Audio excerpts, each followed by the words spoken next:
one of three meetings to order. And we'll start with roll call, please. Jill Brecken, Here. DJ Dondlinger. Here. Stephanie Etterman. Here.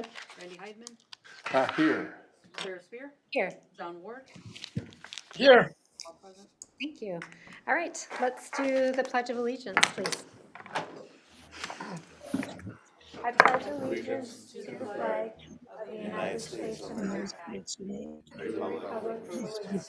which is stands one nation under God, indivisible, liberty and justice for You know how hard that is? All right, this meeting of the Brainerd School Board is being conducted in accordance with Minnesota Statute 13D.02. This meeting is being recorded. Access to the recordings will be made available on the school district website soon. I will look for a motion to approve the agenda as presented. So moved. Second. We've got a motion by Director Heidman, a second by Director Dondlinger. Any discussion? If not, we'll do a roll call vote for approval. DJ Dondlinger. Yes. Stephanie Etterman. Mm-hmm. Randy Heidman. Yes. Sarah Spear. Yes. John Ward. yes, Jill Brecken. Yes. All in favor? Thank you, Kelly. Public input. Due to this being a special school board meeting, there will be no public input allowed during this particular meeting. And we will move on to the review and discussion of the public input report presented by Barb Dorn. So we've got a bunch of materials in front of us. And I think, Barb, I will just hand it over to you. And you must be down at the conference getting started. How is it going? I am still in St. Peter, so Okay. we're all heading up tomorrow afternoon to get ready for the conference, but it's going well. I hope I'm going to see some of you there in downtown Minneapolis this week. We've got a lot of really great workshops. If you're coming early, go to the social on Wednesday night, but you have to register for it. Some really wonderful things that are going to be going on this week. So I hope I see you there. If you see me, come up and say hi, please. Yeah, But we will. There are a few of us that plan to be there. And it looked like there are a few new Terrific. things and a few new things on the schedule, so that's exciting. quite a few new things. Yeah, change is good. And we mix it up a little bit, but it's still going to be a great time. So please do come say hi. We have quite a few things to cover here relative to the superintendent search today. The first will be the review of the public input summary report, which I believe you all have in front of you. You also received it electronically. Following that report, we're going to talk about what's next in terms of getting additional public input. You have some options to consider in combination with round 2 of the interviews, for example. So we're going to talk about that once we've completed going through the report. And I'm not going to go through every single page because I know you have it, but I do want to highlight some things that I noticed in that report. After talking about additional input from the public, we're going to move on to the interview training. I want to recognize that most of the board has been through the interview training before, as well as through some interviews in the superintendent search process. And you have a packet of information. I believe Kelly printed an abbreviated version, but the full version is in your electronic email from me. I just didn't want that much paper being used because we certainly don't need to cover some of the more minute things that are part of that packet. When we finish with training, and you're welcome to ask any and all questions during that, we're going to move on to specifics about the interviews. So first we'll be talking about the schedules for round 1 and round 2, and the interview schedules were included in the email I sent. And then we're also going to talk about the round 1 questions. And thanks to those of you who sent some questions in advance to me. Kelly has the proposed questions, but she's going to hand those out right before we start talking about the questions. When we're all done, hopefully we've been able to get through and pick 10 to 12, 10 to 15 questions. She's going to collect those back from everyone and shred them immediately after the meeting. We want to be careful with the questions unless you as a board choose to make all of the questions completely public to all of the applicants. That'll be something that we'll talk about at the end as well. That's what I'm hoping to accomplish in the next hour and a half. Are there any questions from you before we get started? Okay, let's just take a look at the public engagement summary report. I'm going to attempt screen sharing. I know you have it in front of you, so it might not be critical, but for those who are watching the live stream, I'd like to give it a shot to share the report. Whether Google Meet is something I am proficient at is debated. Okay, Chrome tab, window tab, there we go. This looks like, oh, that's the retraining materials. Well, I know I'm going to be able to do the interview training materials, no problem, but let me try the report one more time.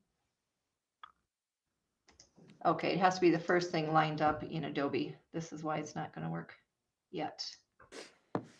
If not, Ryan's my backup. I know that. Brainerd Public Survey Report.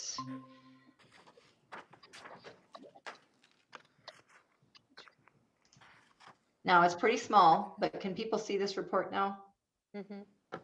Not very Okay, well. I will zoom in a little bit on it and hoping that you, if I zoom in on it, I hope. I that mean, you're we all able to have paper continue to- copies. Yeah, We all have paper copies, Barb. as long as we know what page Oh, you're on. yeah. Yep. Okay, let's just leave it there, then I won't have to worry about making it bigger and smaller. So one thing I want to do is congratulate you on how many people responded to the survey. We had 1,284 people take the survey. All of those were in English, none were in Spanish. However, that doesn't mean that your Spanish-speaking population didn't take the survey.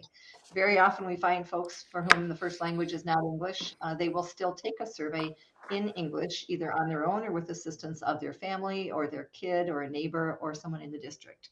So that is more than last time. We did a survey a couple of years ago relative to your search, and we had just over 1,100 people take it. So it was more this time, indicating a great deal of interest in the survey. On the front page, you'll see the self-identifiers. People had to pick who they were when they took the survey, what hat were they wearing, and over 56% selected parent or guardian. The next closest, about 21%, were staff members, followed by about 10% that were community members.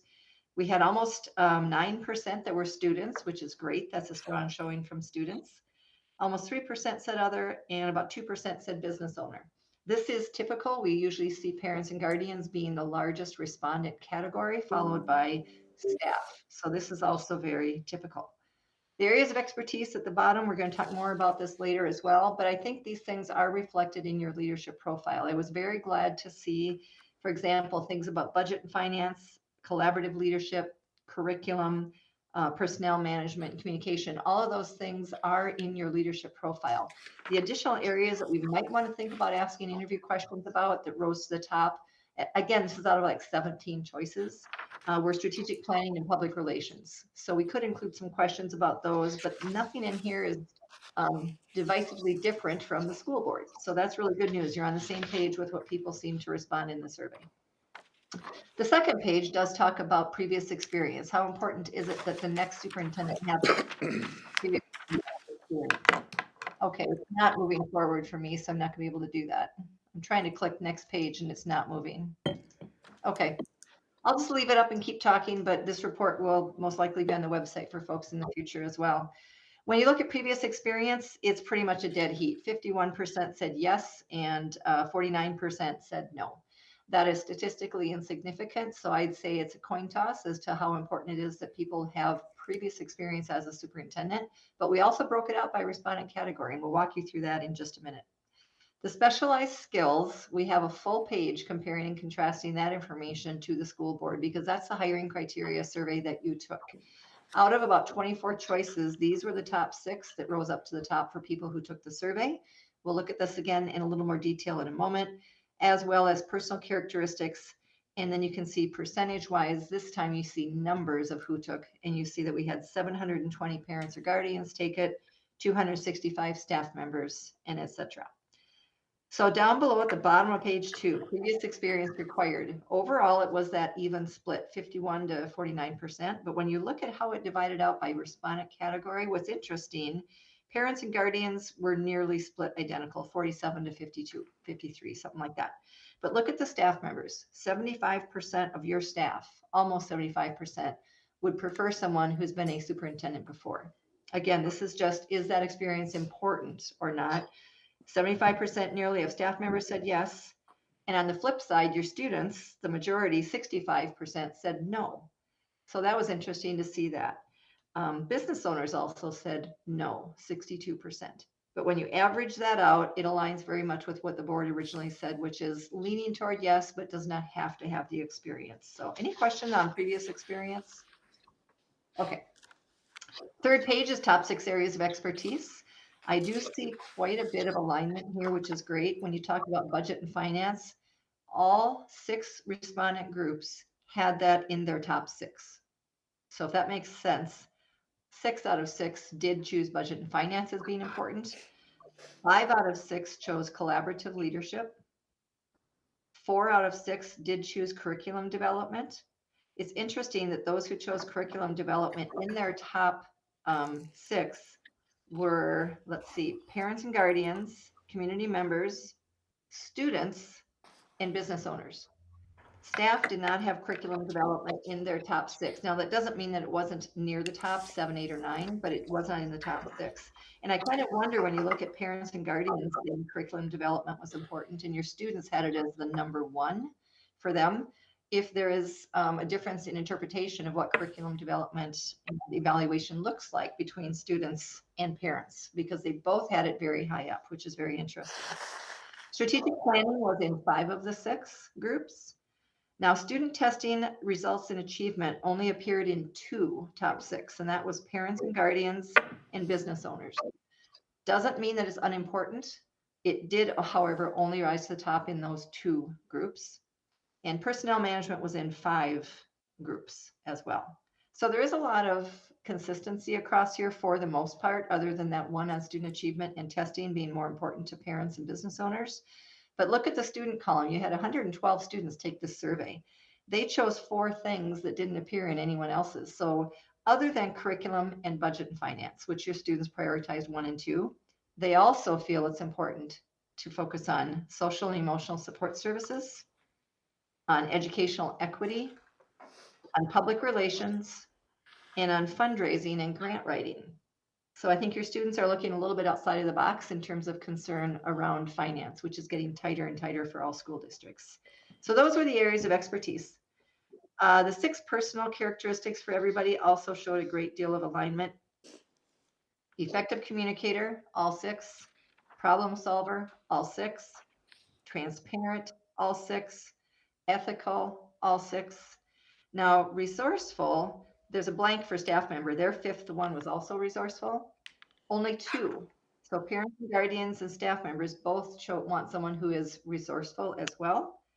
And then consistent, 5 of the 6 groups want someone who is consistent. Now, staff members and community members chose personable in their top 6.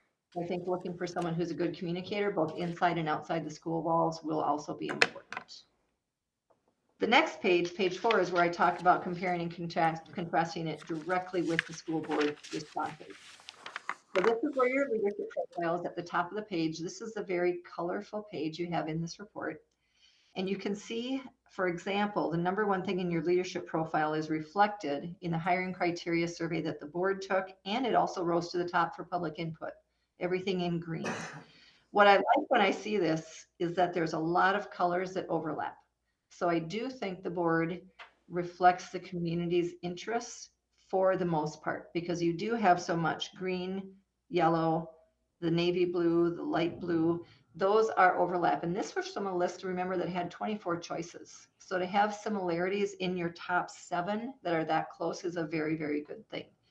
Now, there are some areas that you're different. For example, and this is not unusual, the school board prioritized the visionary and creative leadership skills. That's something I think that you as a governing body are looking for, is someone to set that vision. Now, I don't think it's necessarily bad that that's not in the top 7 for everybody else, but it is something that school boards tend to be more tuned into than other members of the public. The curriculum data and other resources did rise to the top for you in the top 6. It rose to the top for, again, your parents and guardians and students, but not the rest of the groups that were represented here. And then number 7 for you, working cooperatively with the school board, that always shows up more often with school board members than it does with the general public, which obviously makes sense. You are looking for leadership from your superintendent for the school board. You want to know your options before you make any decisions. So that will pop up more often for you than it does for the general public.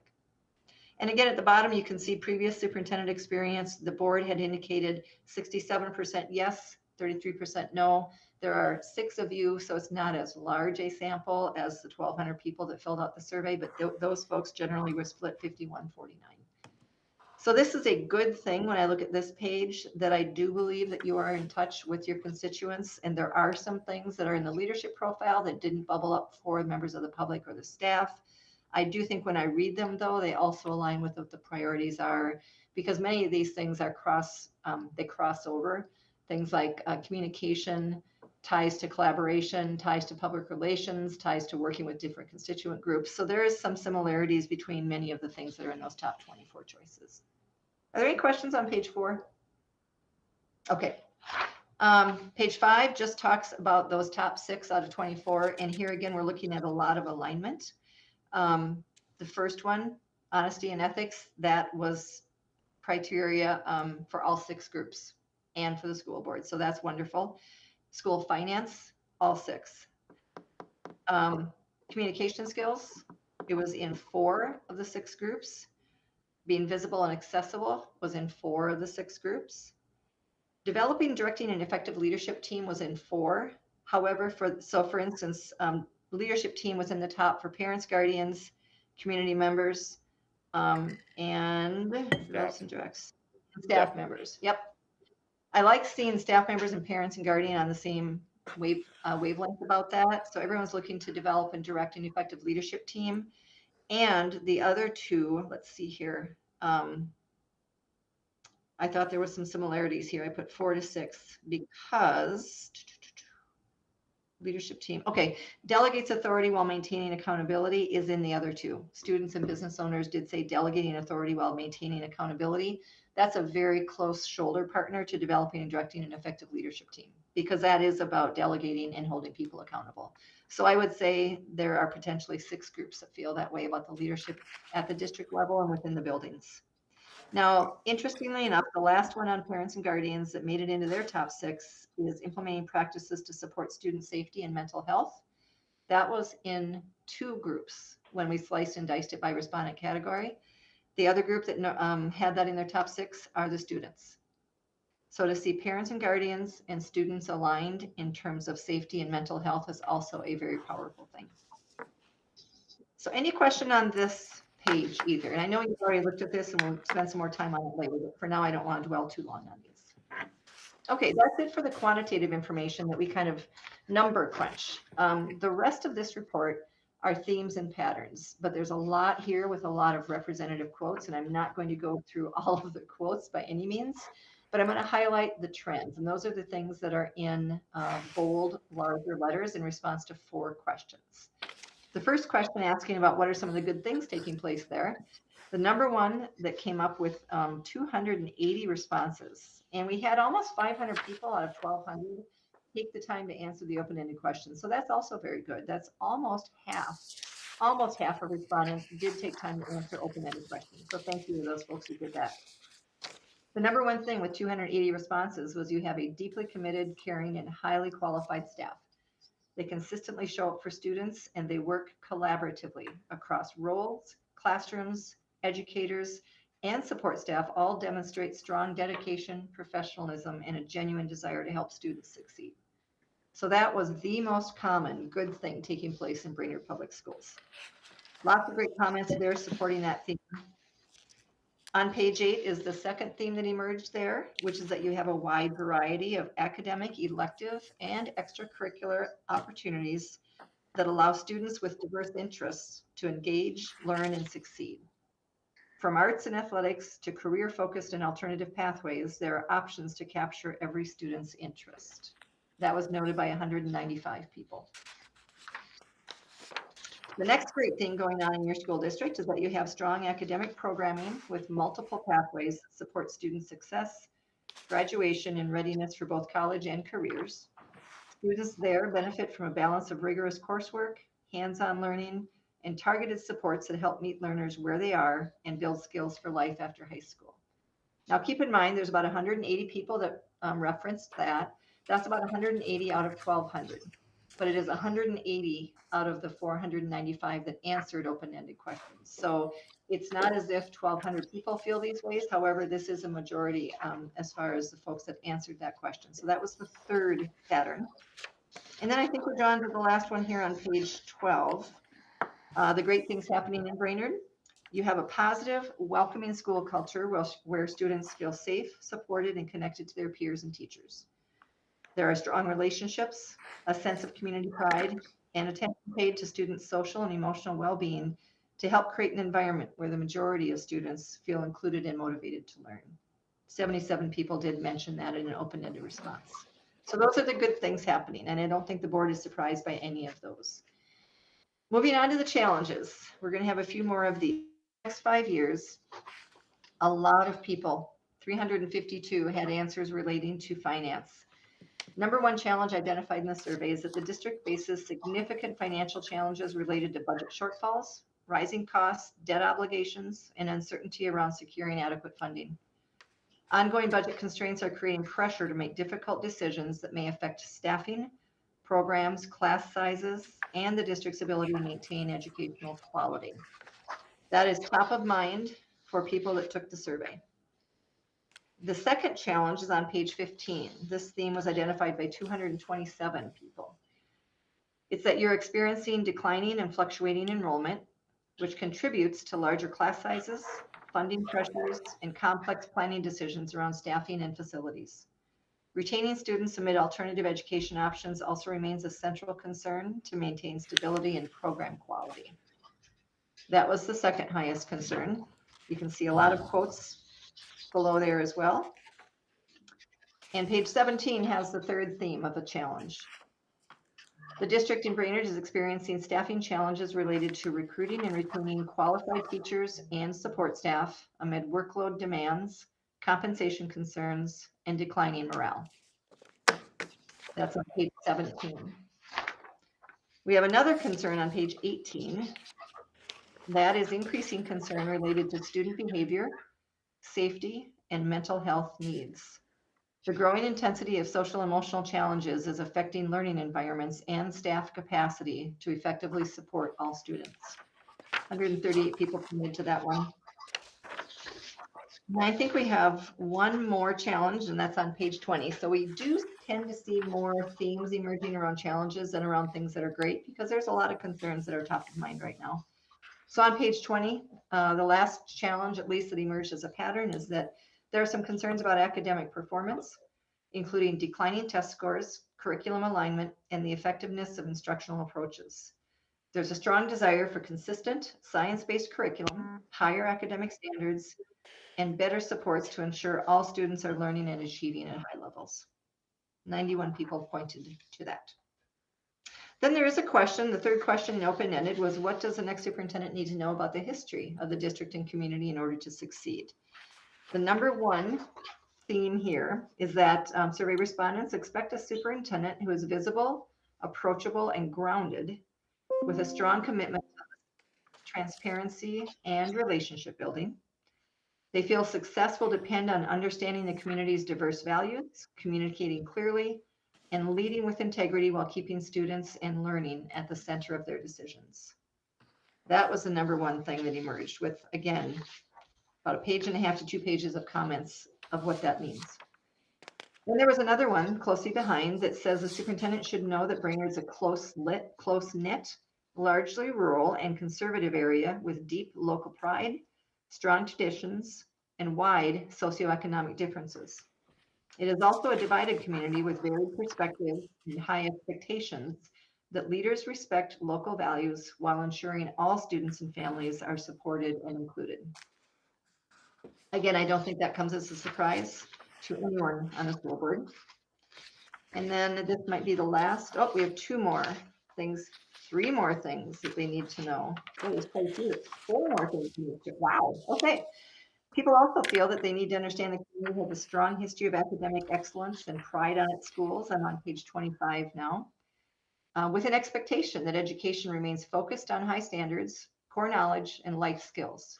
Many want the district to return to a clear, consistent curriculum while balancing academics, enrichment opportunities, and preparation for life beyond graduation. We get to the next page, 26. It says that respondents also want the next superintendent to be aware of the complex dynamics of the school board, including differing perspectives and challenges. Successfully navigating these relationships with transparency, collaboration, and a clear focus on students and staff will be extremely important for the district. On page 27, another thing that people felt the next superintendent needs to know is that the community has a strong history of pride, involvement, and support for its schools, with many community members willing to rally behind students and educators. Trust, visibility, and collaborative leadership are seen as key to sustaining that support moving forward. And then the last one on page 29 is the theme that emerged from this question, that the next superintendent should understand staff are deeply committed, page 29, deeply committed, collaborative, and have gone above and beyond for students, but they are feeling increasingly stretched, under-supported, and affected by turnover and budget pressures. Listening to educators, evaluating their expertise, and prioritizing staff support and stability are essential moving forward. So lots of themes in terms of what the superintendent should know. The last question was, what else do you want to tell us? And there was only one thing that really rose to the top on this. 90 people said, in general, we want a strong, experienced leader who brings a clear vision, listens to staff and families, and is willing to make and stand by difficult decisions. A long-term commitment, effective communication, and a consistent focus on student, staff, and district improvement are especially important. And then you can see all of the comments under that area as well. And I know it's a lot of information, and I went through it kind of quickly, but we just have so many decisions to make today relative to the information that's been gathered that I did move kind of quickly. So I hope that was okay with the board.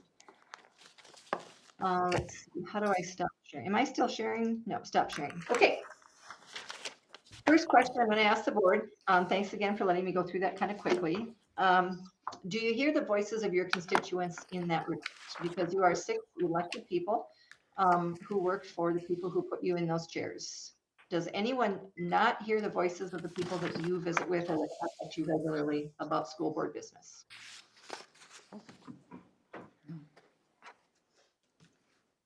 Feels pretty accurate. I mean, Yeah. And I feel like the people that responded really took their time to respond in an honest, thoughtful way. yeah, there's a lot of comments. It's pretty nice that it's pretty much in line with what we picked out too. Mm-hmm. I mean, we had our wish list and theirs came in about the same.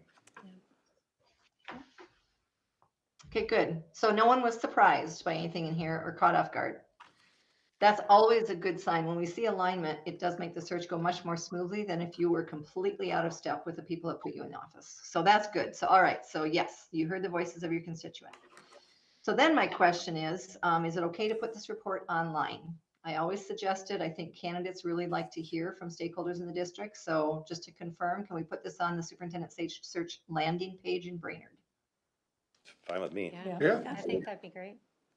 Yep. Okay, great. So Kelly, if you could make a note to place this report on the district landing page tomorrow, that would be great. I know candidates are curious to see what people said and how they felt. So, all right, thank you, board.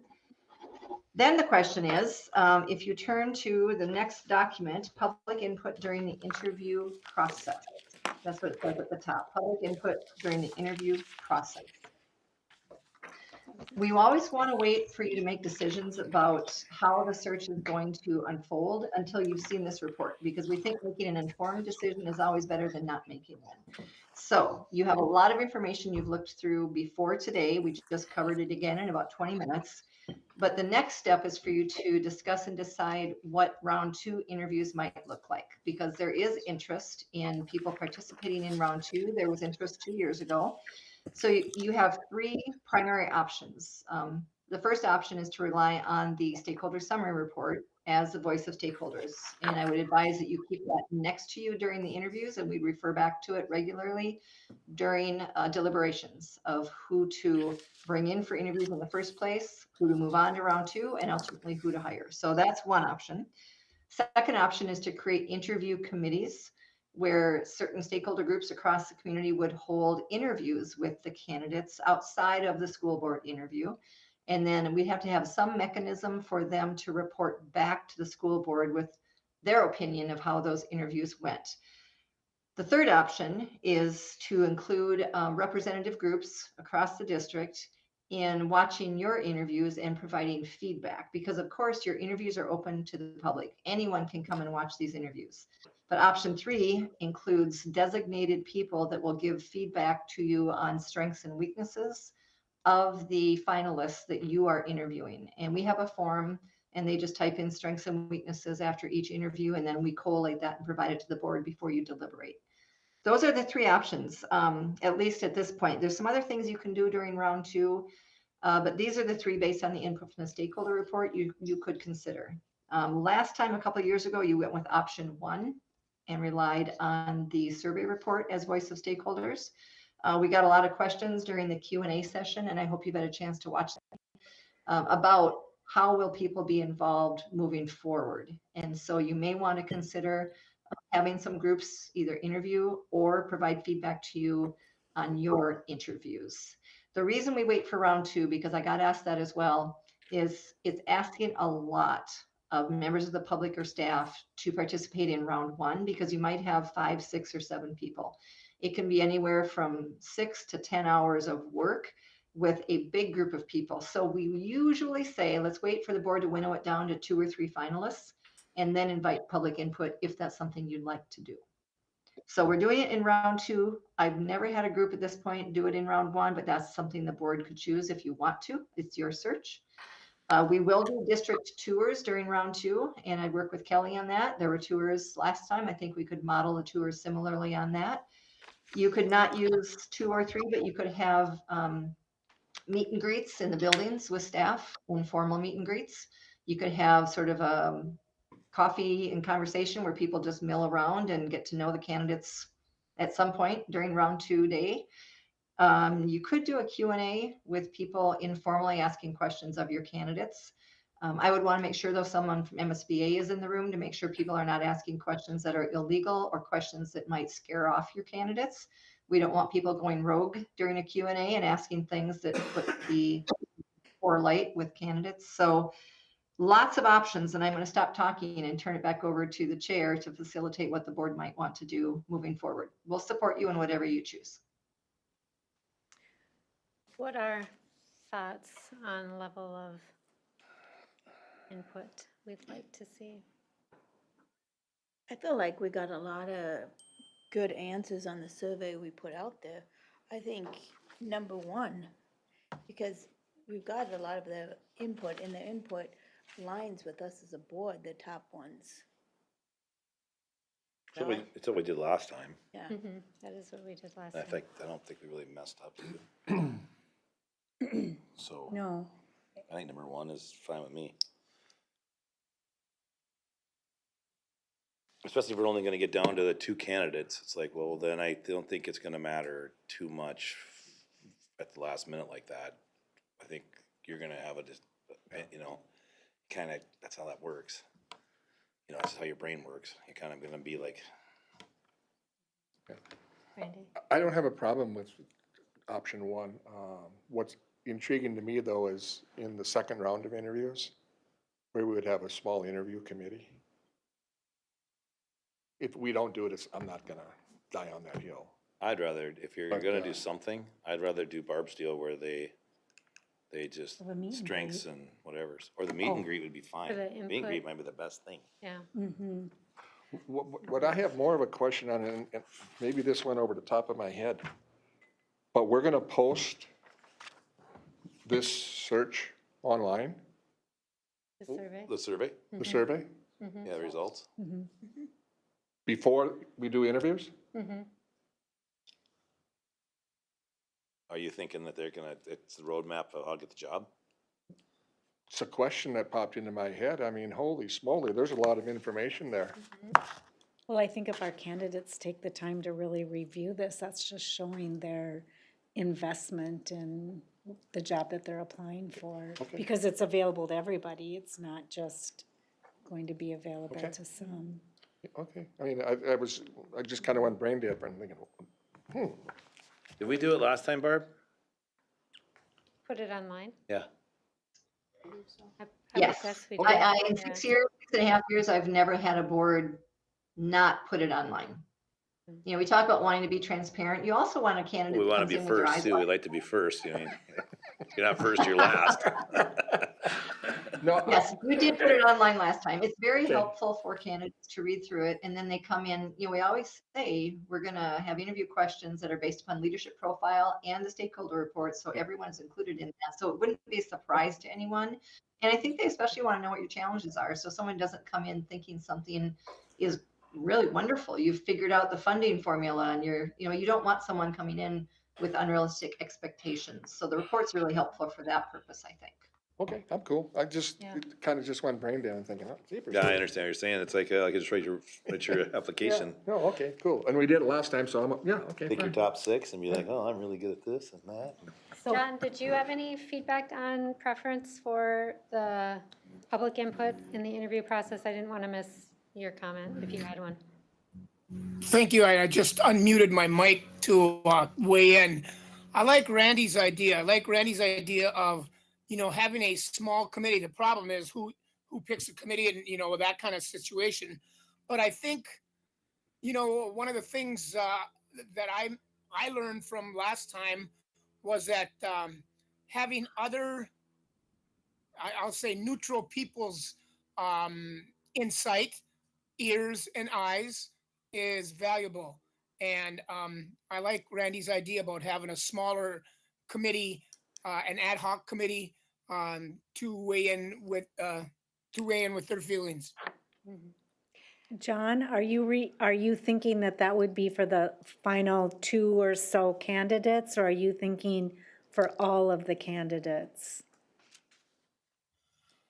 I prefer it for all the candidates, but I'm okay with just going to the final 2 or 3 as well. I love the idea that we have the survey and we're pretty aligned. I feel confident in that. The one thing I'd like to head off from last time, and you guys will probably remember this too, is the sheer number of emails and comments we got via email that I think we could have shuffled that through a different channel to make it, some of them seem really loud, some of them, I just felt like people wanted to be heard, and if that's so, they emailed directly to some of us or all of us, and that probably could have been handled in a different way so that all voices were heard by all people, or whatever that looked like. And that people knew they had someone to go to be their representative. So what does that look like, Sarah? I don't know, I mean, if that's an interview committee, or if Like it's a a meet committee? and greet, or if it's the survey. And how I would think that was in there. information come back to us then? Or would we be a part of that? They have a form they'd fill out, according to Oh, what Barb That said. form. Right, Barb? There's a form that they would fill out. If you choose option 3, we usually use one on strengths and weaknesses. And if you have maybe 8 to 10 people that can list up to 3 strengths and up to 3 weaknesses, and they're coming from different groups, they watch your interview and provide input on that. We could use that same form with a separate interview committee, then they all individually sort of type up the strengths and weaknesses they noticed in their interview. Okay. And then you see that data. You also could use an EMD form with that committee. So for example, if you had an interview committee and you had 10 people on it, one, we'd have to work with them to come up with questions to make sure that they obey the law as well, because there's those parameters that we're going to get to in a minute about the questions you can and cannot ask. They could just fill out that exceeds, meets, disappoints form for the last 2 or 3 people. And that's the data that we give to the board is, hey, here's the EMD form for all 3 people that from the interview that was held this morning by this ad hoc group. So you could do the EMD form, or you could do the strengths and weaknesses, or you could ask that group to come up with one position, and 10 people try to come up with one position in terms of, we felt this was strong for her, we felt this was strong for him, and then just one person reports to the board verbally as well. The challenge with a separate interview sometimes is people might perform very differently in their interview with the board than they do with the ad hoc committee. Maybe they're more relaxed with the ad hoc committee because it's not being recorded, or maybe they just are comfortable with a group of educators or parents or whomever, and so it's a great interview. And then the same people come interview with the school board and they don't do very well. And or vice versa. they don't do well in that small group interview because it's private. Nobody's watching that interview but those 5 or 10 people, right? And then they come into the board interview and they just blow it. But that committee wants you to hire that person because the interview went so well. So expectation management is going to be very, very important, that everyone understands the role of this committee. If it's a separate interview, that it's an advisory capacity, that they're not telling the board who you should hire. Don't invite them to tell you, rank them 1, 2, and 3, because what if you hire the third candidate that they liked and they wanted you to hire the other person? They're never going to forgive you for hiring the other person. So expectations, so it's fair Yeah. to people. If you're going to spend time on it, you need to be really careful that you're being fair to them. Yeah. Okay. Need to do it. But if they, I'm sorry. I'll reach out to okay. them, ahead. tell us what they think. But if they're watching the same interview process, we don't do a separate interview with that ad hoc group, Right. then With option 3, Yeah, correct. option 3. option 3, I think that, I mean, I like that better than doing a separate, just Yeah. having them give feedback on what they saw during the same interview we saw. and like, again, I'm not gonna die on the hill if we don't do it. Yeah. I just, Pretty sure, No. I don't know, but to me, it's like the last time we did this, I just think it's a lose-lose. No matter what you do, you're gonna upset somebody. We've been elected, we'll get plenty of feedback, there was no shortage of feedback, if you remember right. So we're gonna know what a lot of people think. It's not like anyone's squashed, or we're gonna do this all in the dark in a closet where no one can see what we're doing. I don't know why we would want to, just like Barb said, someone's gonna be mad if they rank that one number 3 and we all think it's the best choice. You know, I don't know, and I don't know who in the public, staff, parents, whoever, have the intricate knowledge of the finances and all the things that we have, with all the information that we get to see. True. We should be more knowledgeable, and be able to make better decisions, because we're the ones that have access to all the information. I know it's all public information, but who's got time to spend a couple, 3 years trying to figure this stuff out? You know, it's not an easy deal. So I'm a number 1. I guess if you guys wanna do the plus and minus thing, I could live with that, but I'd rather just, I like the fact it's only 5 or 10 people. I certainly wouldn't wanna get into the game. What about Michelle mentioned the coffee, the meet and greet thing. Did we do that last time? I don't think so. I don't think so. How does that work, Barb? That's We just an could just build opportunity to time come meet into the candidates? Yeah, just a chance. It'll all be built into that same day. And I know it's tough with people with the commitments they have to jobs or teaching classroom. It's hard to find a time, but sometimes you just let a candidate wait in a room, 3 different rooms, if there's 3 candidates. And they just stay in that room for a couple of hours, and people can drop in and visit with them. Members of the public can drop in. Teachers between classrooms could drop in to say hi. And then it's just an interaction, it's not providing input. So you got to be really careful. Are you allowing them to interact with the finalists, or are you allowing them to provide input on the finalists? That's sort of the big differentiation. I like that. I love that idea because I feel like that gives candidates a running head start for whoever's chosen, that they've had opportunity to meet some people, make some relationships And for people a few just, minutes. the public just moves between the 3 meeting rooms and, Well, that's, they can talk to we say them. the public, it's how many people you think we're talking about? Yeah. Would there be more than 3 there at the same time, 4 or 5? I mean, people aren't that, Well, they you gotta never worry. know. You never know. Well, yeah, but it's not gonna be like 50. No, it's not going to be 50. If it was, that'd be a bad situation for the candidate. I mean, it'd be like overwhelming. Barb, do you ever see people that kinda like, I don't know that I need that job that bad, that would back out from having this kind of a situation? I mean, I don't know, but I would saw think that if happen in some people might be like, oh, I gotta sit there for 2-3 hours now and deal with all that stuff. I mean, Yeah, it did happen once in a Q&A, that's what I mean. where an audience member started to grill someone about something, and it felt like an attack, and it didn't feel like they wanted to work there anymore. Yep. So it just depends on how, I don't know, well-behaved and positive, because you're trying to make a good impression on these people as well, because they do have other places they could go work, right? So it just depends how much looseness you want around the process, that people, it's good for people to get to know them, but it's hard to do that in a meet and greet when there's, you'll probably have 7 to 15 people, but maybe they all come at once, and then 15 people stand in line trying to shake the hand and look in their eyes. But it's hard to gauge that. The one that does cause me some worry are the Q&As, where we set them down for an hour and say, show up at 3 o'clock to ask questions of John Jones. We've done That gets a before. little dicier than just the We did that informal one, first but time we with can Heidi. build it into the day if you want us to. Yeah. Let's just keep it under control and just, well, I'm gonna just go back to one like we did last time. I think everything went pretty well. We had a pretty good feel for all the candidates. We got a lot of input from the public. So if we were to go with number one, what is the process for the public to give feedback? Is there, just like they did before, just They would just email us, I'm just sure. Email us. email us or, We'll announce our 2 or 3 candidates and they Yep. can do their research on them and yeah, their stuff.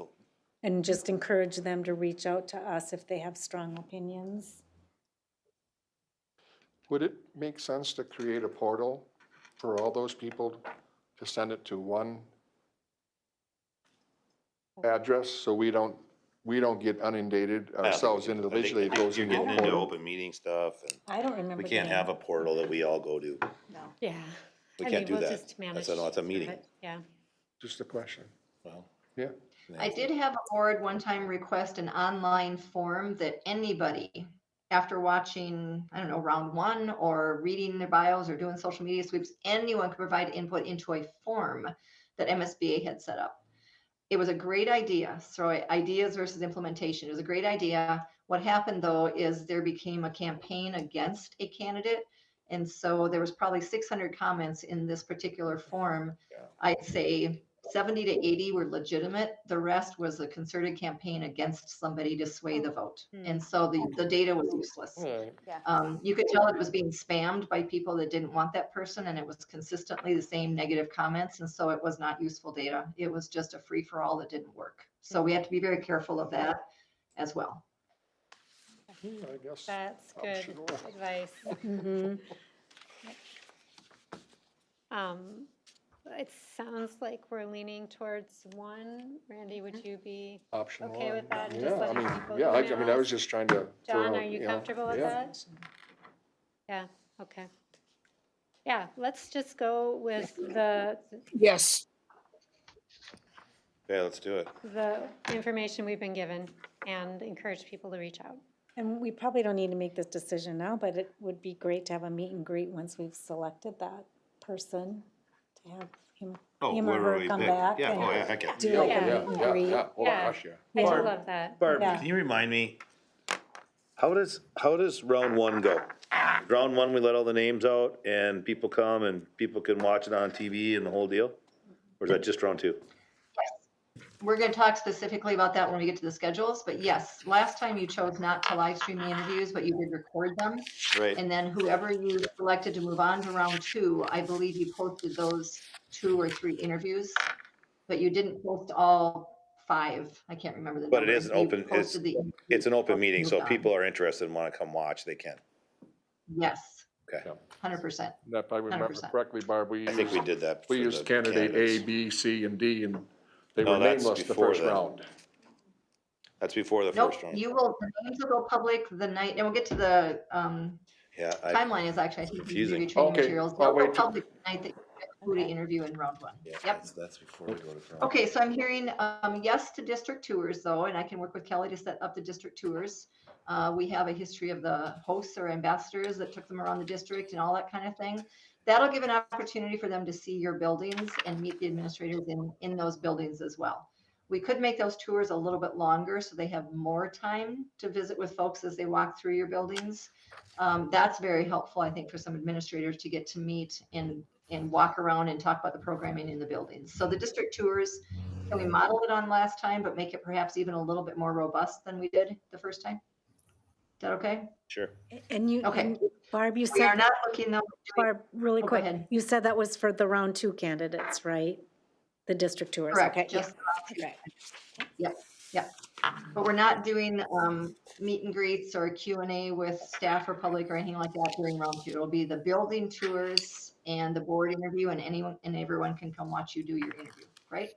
Okay, the other thing, the other thing that I think, I don't remember who said it, board member, is I think we always even though we get many, many, many emails, I think we also have to promote people reaching out to us with their feelings or whatever. So anytime we put a press release or any kind of information on the website or whatever, I think we need to highlight, if you've got input, please reach out to all board members. All right, thank you. Thank you for that conversation. It's an important one. And you do want people to Would we follow not the require process them and to use public square? participate. It gets really tricky to decide who gets to participate. That is where board members very often say, yes, we want to do interview committees. Is that way We all start board talking members about who gets to be a part of those committees, the whole thing does Okay. often break down because Oh, it's it still difficult. has to go to board member, yeah. Yep. How many candidates do we have that have applied so far? I can't just share that. I cannot tell you specifically Okay. because people go in and out of the pool on a regular basis. Okay. They change their mind and withdraw. I can tell you it's more than 10. Okay, Okay, I think you're going to have a good pool. I think when the board gets access to these applications, you should be very pleased. I think we had 15. Okay. great, thank you. Interview training, that is the next item, and I hope that you have this document, right? You have the abbreviated one to save some trees. So I will just review some things with you on my copy that's longer, but I'll point out to you when it's in that abbreviated packet, okay? You do have the much longer one, again, remember, in your email from me as well. So the first item in your packet is going to be the vacancy brochure, and that includes the sense of pride and the timeline. And most importantly, I think it includes the leadership profile on page 2. That's what people are using to decide if this is a job that they feel aligns with them. The second document they'll now use is the stakeholder summary report that's going to go online tomorrow. Then the search timeline is in your packet, and this is a reminder of what's coming up. So on the horizon, today's meeting is January 12th to do the interview training, public input report, questions, procedures. This closes midnight on the 18th of January. So that's the deadline that people have in mind. They need to upload everything by the 18th. On the 19th, we look at everything to make sure it's complete, that they've got their transcripts, licensure, everything in it. And then we give board members access on the 20th. This is going to be up in the cloud. It's a very easy system to use where you'll create your own username and password. I need to remind you again and again and again, however, do not look at these on your device in a public place. Please don't do it in an office where people could walk behind you. Coffee shops are off limits. Even your kitchen table, if someone from your family walks behind you and sees a resume, you have violated data privacy laws here in Minnesota. So be very careful how you handle these applications. It is private data, okay? We'll meet again on January 26th at noon. I'll be joining you virtually. That is when I will be telling the board, we're recommending candidates A, B, and C. Now I'm going to send you that list at least 2 days before the 26th, so you know who we're recommending. If it's a pool of 15 people, I'll have highlighted between 3 and 6, maybe 7, that we think align most with your profile and with the stakeholders. But you're going to be discussing them on the 26th, being very careful with private data to talk about A, B, and C. When you as individuals get my list that says, hey board, I'm going to be recommending these people on the 26th, call me with questions. You can call me one way. I'm not going to reach out to you. You're not going to discuss it with each other, but you can call me and say, why are you not recommending candidate T? I don't get it. I think candidate T is great.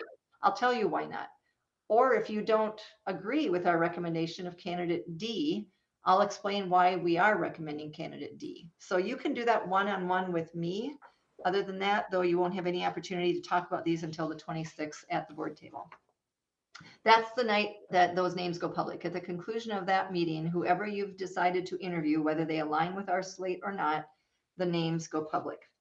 You then interview round 1, February 2 and 3, and we've got some schedules in here for you to look at and confirm. Barb, Yes. so let's just say that somebody loves candidate T. Is candidate T gonna make the list then? If the Or- board wants to, yeah. Well, You how bet. does the board want to when only one person called you? Because we can't talk It to has each to be other, we majority of the can't make board. a plan, huh? It has to be a majority of the board during that board meeting. What people So usually when do that is board when you meeting look at rolls the around, we didn't have this Yeah. problem before.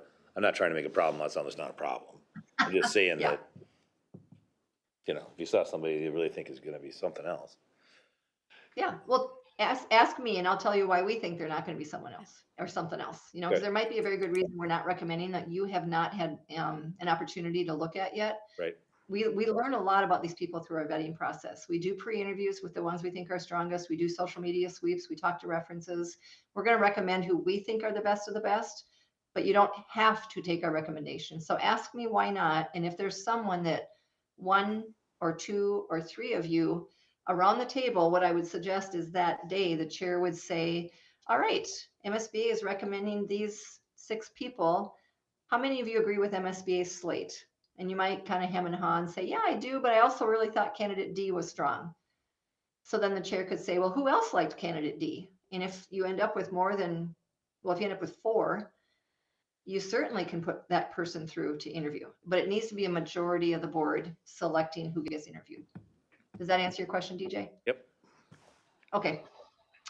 All right, round 2 would be on February 10th. So that'll be the day of the district tours. And you're starting your interviews at 2 o'clock that day. So the tours will start in the morning. But you'll have 2 or 3 interviews on February 10th. If it goes well that night, you're going to select someone to make an offer to and start negotiating on February 11th. Hopefully, sometime in February, you can approve a contract with someone. But keep in mind, you can pause this search at any time. So for example, when the application deadline closes on January 18th, when we meet on January 26th, if you as a board say, you know, I think there's 1 or 2 good people, but I'm disappointed in this pool. If you want to, as a board, if the majority of you want to reopen the search and post it for 2 more weeks, we can do that. You do not have to pick people on January 26th. So you decide if you pause, reopen, you decide whether there's anyone in the pool you want to interview. You can decide after round 1 to start all over and reopen it. You can decide after round 2, like last time. So you're going to have options at every step of this process to do what's best for Brainerd Public Schools. But right now, this is the plan. Any questions on the dates? Okay, I have not a question on the dates, but, so if we have questions about a candidate, why or why not they're being recommended, we would talk with you personally about that. Yes, Because I'm guessing we wouldn't talk about that on January 26th when we have our special meeting, correct? correct. Due to data privacy and all that kind of stuff. Right? Yes. Okay, all right. It's a very frustrating meeting for people who are watching because we are being so Yep. cryptic in our conversations. We're trying not to use he or she. We're not going to say that they're, you know, gosh, they're superintendent of pick a district, right? We're not going to say that. We try to avoid anything identifiable. Okay. Because if there's an identifiable piece of information shared in public and people figure out who you're talking about, you have violated data privacy laws. Okay. So it's a very vague meeting, but that's just the way it is. Discussing private data in a public meeting is tricky. You cannot close a meeting to talk about these candidates, so you have to do it in an open meeting. So Barb, with the round 1 and for the 2 days on the 2nd and the 3rd of February, are those being put out there on YouTube? No. They're not going to be telecast or broadcast, but people can be in this room, public can be in the board room, correct? You can do whatever you like. You could live stream them. No. I recommend not live streaming to everybody because the person who interviews last will know what all the questions are. Right. However, one consideration is John will probably be joining virtually. So if he joins virtually, if someone asks for the link, you have to provide it to them to watch. Because a board member is on virtually, if someone wants to join the meeting, and Kelly, you can confirm because I know you've talked to Terry Morrow about this several times, but if a board member is joining virtually, you don't have to live stream it. But if someone says, hey, I know someone's watching this virtually, I want that link. So one of the competitors or one of the candidates could ask for the link and watch all of the interviews. I don't know that they would, but that's just one more thing to think about as well. You could record them if you want to, and that's what you did last time is you recorded all, maybe there were 5. I think you recorded all 5 and you only moved forward 2 or 3 people. So you did put up on your website those 2 or 3 interviews. And then after round 2, if you had selected someone, you had planned to put that one person's interview, if you'd selected them up. But I think a professional courtesy was the term. As a professional courtesy, you don't have to put everybody's interview up forever, because these people have careers to think about, and putting those interviews up there forever, it's not a very nice thing to do sometimes, to make them live with it forever up there. So you were cautious in how you shared those interviews, and only those moving forward went online so people could watch them if they can't come to the meeting, right? If somebody But they're not- requests the, Go ahead, Johnny. thank you. If somebody requests the link, do we as board members, can we as board members know who that is? I don't think so, because anybody can be anything from it could say iPhone number 2, and that's who you're sending the link to. Okay. Well, we're not, Okay, we'll talk about that more too when we talk about the schedules, but other thoughts on this, because it is a little bit unique. But the other option is to make all of the questions public to everybody. no, No, So it doesn't matter who watches these interviews in what order, no. okay? Okay. Any other timeline questions? All right, so then in your packet, you do have a page called relevant law. I have a lot more packets about this, or in my big law. The bottom line is common sense. You cannot ask questions about protected classes, so please don't. There are things you cannot consider or ask around gender, race, age, national origin, all of the things that you have in here on relevant law. You are an EEOC required, compliant district, so there's a lot you cannot ask. And I don't think you need to ask some of these things, because there's a lot in here. This would apply to your follow-up questions also. For example, if you are interviewing candidates and someone answers it, you can ask a follow-up question to clarify. For example, maybe they used an acronym that you didn't understand. So you say, hey, could you please explain what you mean by A, B, C, D, X, Y, Z? Yeah, but I would prefer you not ask follow-up questions to say, tell me more about that, or you said this and I want to know what you meant by that, at least in round 1, because we want all the candidates to get the same questions. And if one candidate gets an opportunity to answer a lot more because you probe deeper as board members, that's not quite fair to all of the candidates. But we can talk about round 2 being a little looser this year as well, if you want to probe deeper on some things from round 1. But generally speaking, protected classes are very easy. Just don't ask questions that are about things that you don't have any right to consider. And the list of them are in this packet. So I think that's going to be kind of a no-brainer for you. So we can't ask I'm if not they're a US citizen? Not ask that. I don't think we want to end up in the Des Moines deal. I know, wasn't that Are you gonna interesting? check that out in the background checks? Are you gonna make sure they're citizens? You know, that's interesting because what's that form? I'm not an HR person. You know how when someone has to bring in a passport or a social security card or a driver's license? Mhm. That is not something that the search firm or the background check company can do. That can only be done by the employer. So the employer, the I-9 verification, you can do no I-9 verification except the employer. So you could potentially hire someone, do the I-9 verification through your HR hoops. They might bring in a social security card and a passport. That's where it fell apart, I think, in that circumstance, is they were valid. And so they checked the box, eligible to work in the United States of America. But that's an employer process, not a background check process. Jason has a question. So it's a systemic issue, I think, because there are people that are not eligible to work in the US, but they do have a social security card or they do have a passport. And so it's complicated, and I think it's brought to light some concerns the districts have about the I-9 employee verification process. And Barb, There's someone that's going to answer Yeah. it for you. Thank you. Yeah, I mean, most every employment application asks the question, are you legally authorized to work in the United States? And that is a permissible question. So I think that can. I didn't know it and was a should be- protected class. What's that? Well, these are all protected classes, you know. Right, but that question is not a protected class I question. think so. You can ask that Surprised it's about, on are there. they legally authorized to work in the United States? Okay, thanks. Thank you. Thanks, Jason. Thank you. And that question is in the application. That doesn't mean people will tell the truth.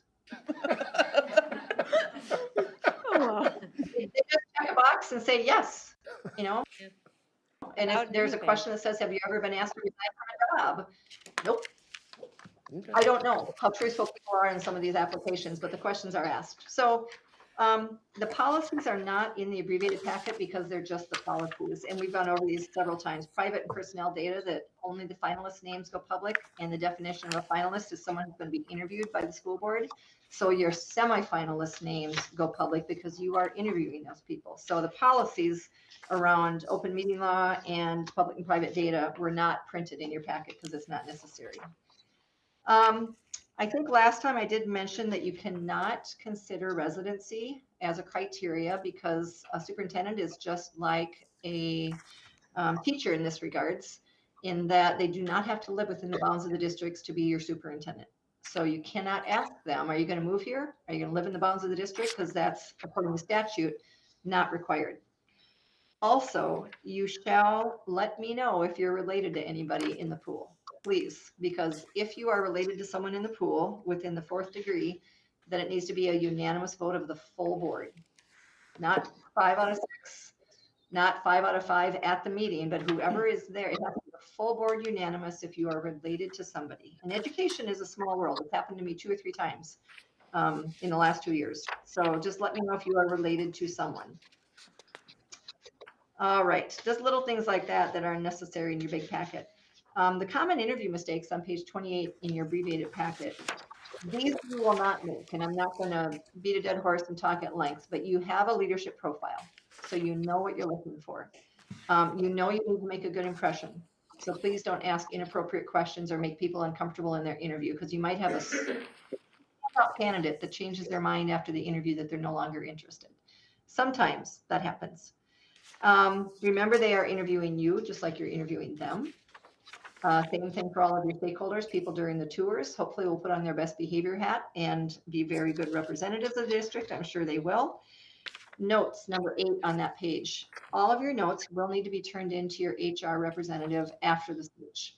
So your notes are subject to a data request, and that includes your notes on the candidates' applications. It includes your notes during the interviews. So keep them all together, and when the search is all said and done, you turn them in. They'll keep those notes in accordance with data retention policies. They're different based upon if someone applied versus if they were interviewed versus if they were hired. Different lengths of time, but do turn those in and make sure you're not writing anything down that is a protected class. Just because you want to remember who they are, don't jot down older white guy or crucifix necklace. Don't jot down pregnant. Don't write down anything that makes you remember who they are if it's a protected class. Write down other things, what they say. What they say is most important in those interviews, not what they look like and the bias that you might have based upon what they look like. All right, we've got a lot to do, so I'm going to whip through a couple more things. You have the bias training in here too. The biggest ones we see in superintendent search are gender bias. And for example, we had a board, and I know I shared this with you, where they interviewed 2 finalists, a man and a woman. The man got done and they were talking about him and they said, he was a direct communicator, straight shooter. I think he'd do really well in this district. About a half hour later, they were talking about the female candidate, and the same exact board member said, he was very direct. Seemed like a straight shooter, but I don't think that's going to go over well in this community. It's gender bias, thinking that men can be direct and aggressive and assertive and women cannot. Women should be nurturing and soft, and all of that's just something we want to be very careful of in the process, is gender bias. Age bias, just because someone's older doesn't mean that they are technologically disadvantaged. We've had younger people that don't want to tweet and older people who are prolific tweeters. So don't let age get in your way. Don't let geography get in your way. We see this fairly often with people from the metro that want to work in Greater Minnesota, or people in the Greater Minnesota that want to work in the metro. People have a decision about them already made before they've even looked at their application materials, because they work in Minneapolis Public Schools. I am not interested. Well, who knows? They might have grown up in Brainerd. Maybe they want to get back to their roots, and maybe they're a small town person at heart. So don't let geographic bias get in the way. And lastly, there's a familiarity bias.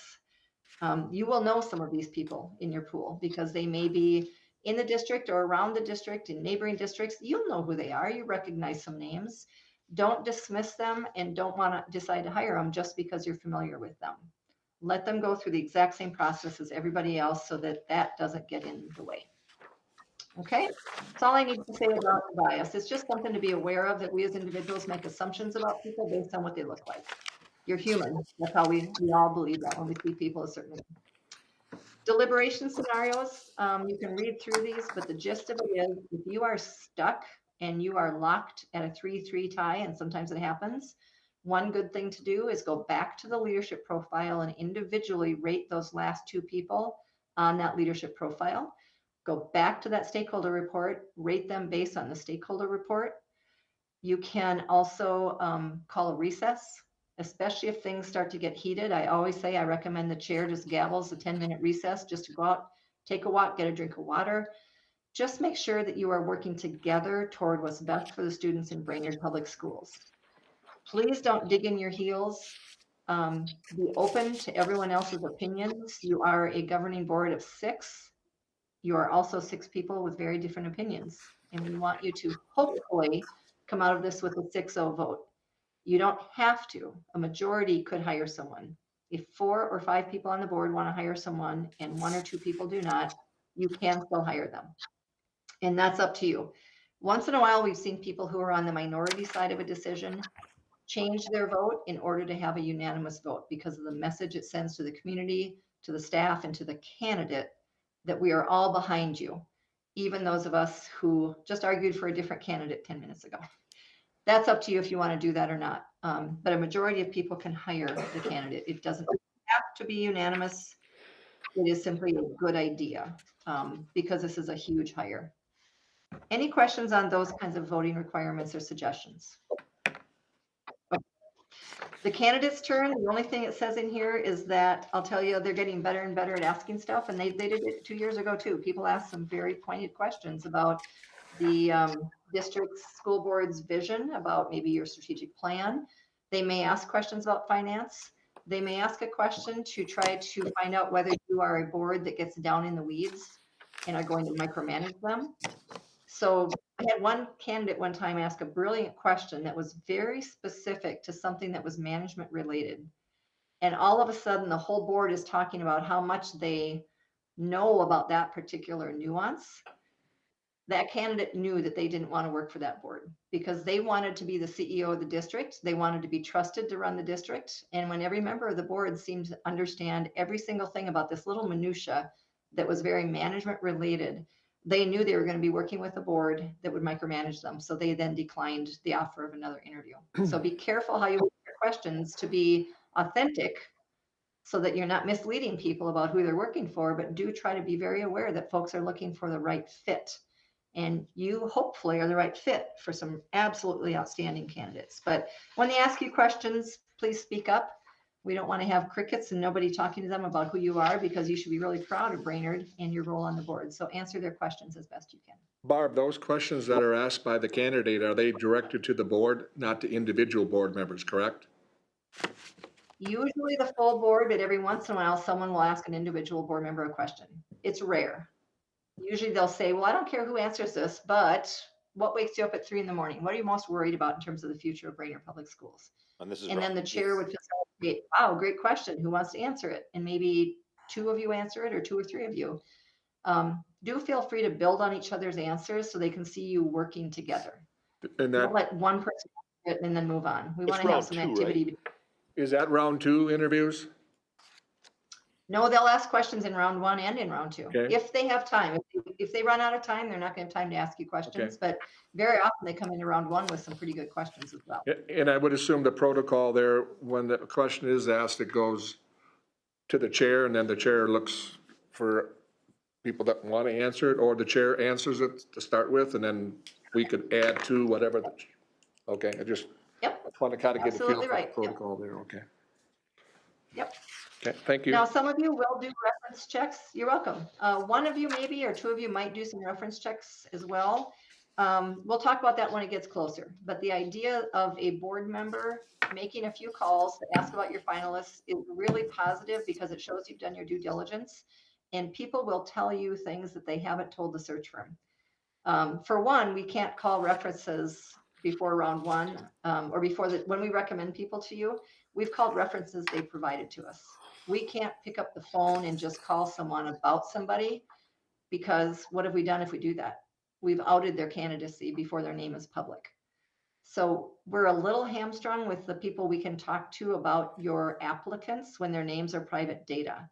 Once their names are public, we can start digging deeper.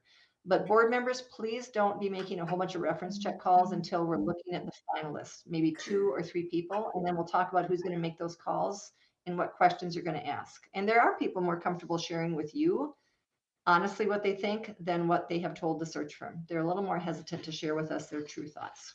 And names But don't we'll talk become about public, names don't become public until round 2. Round one. One, okay?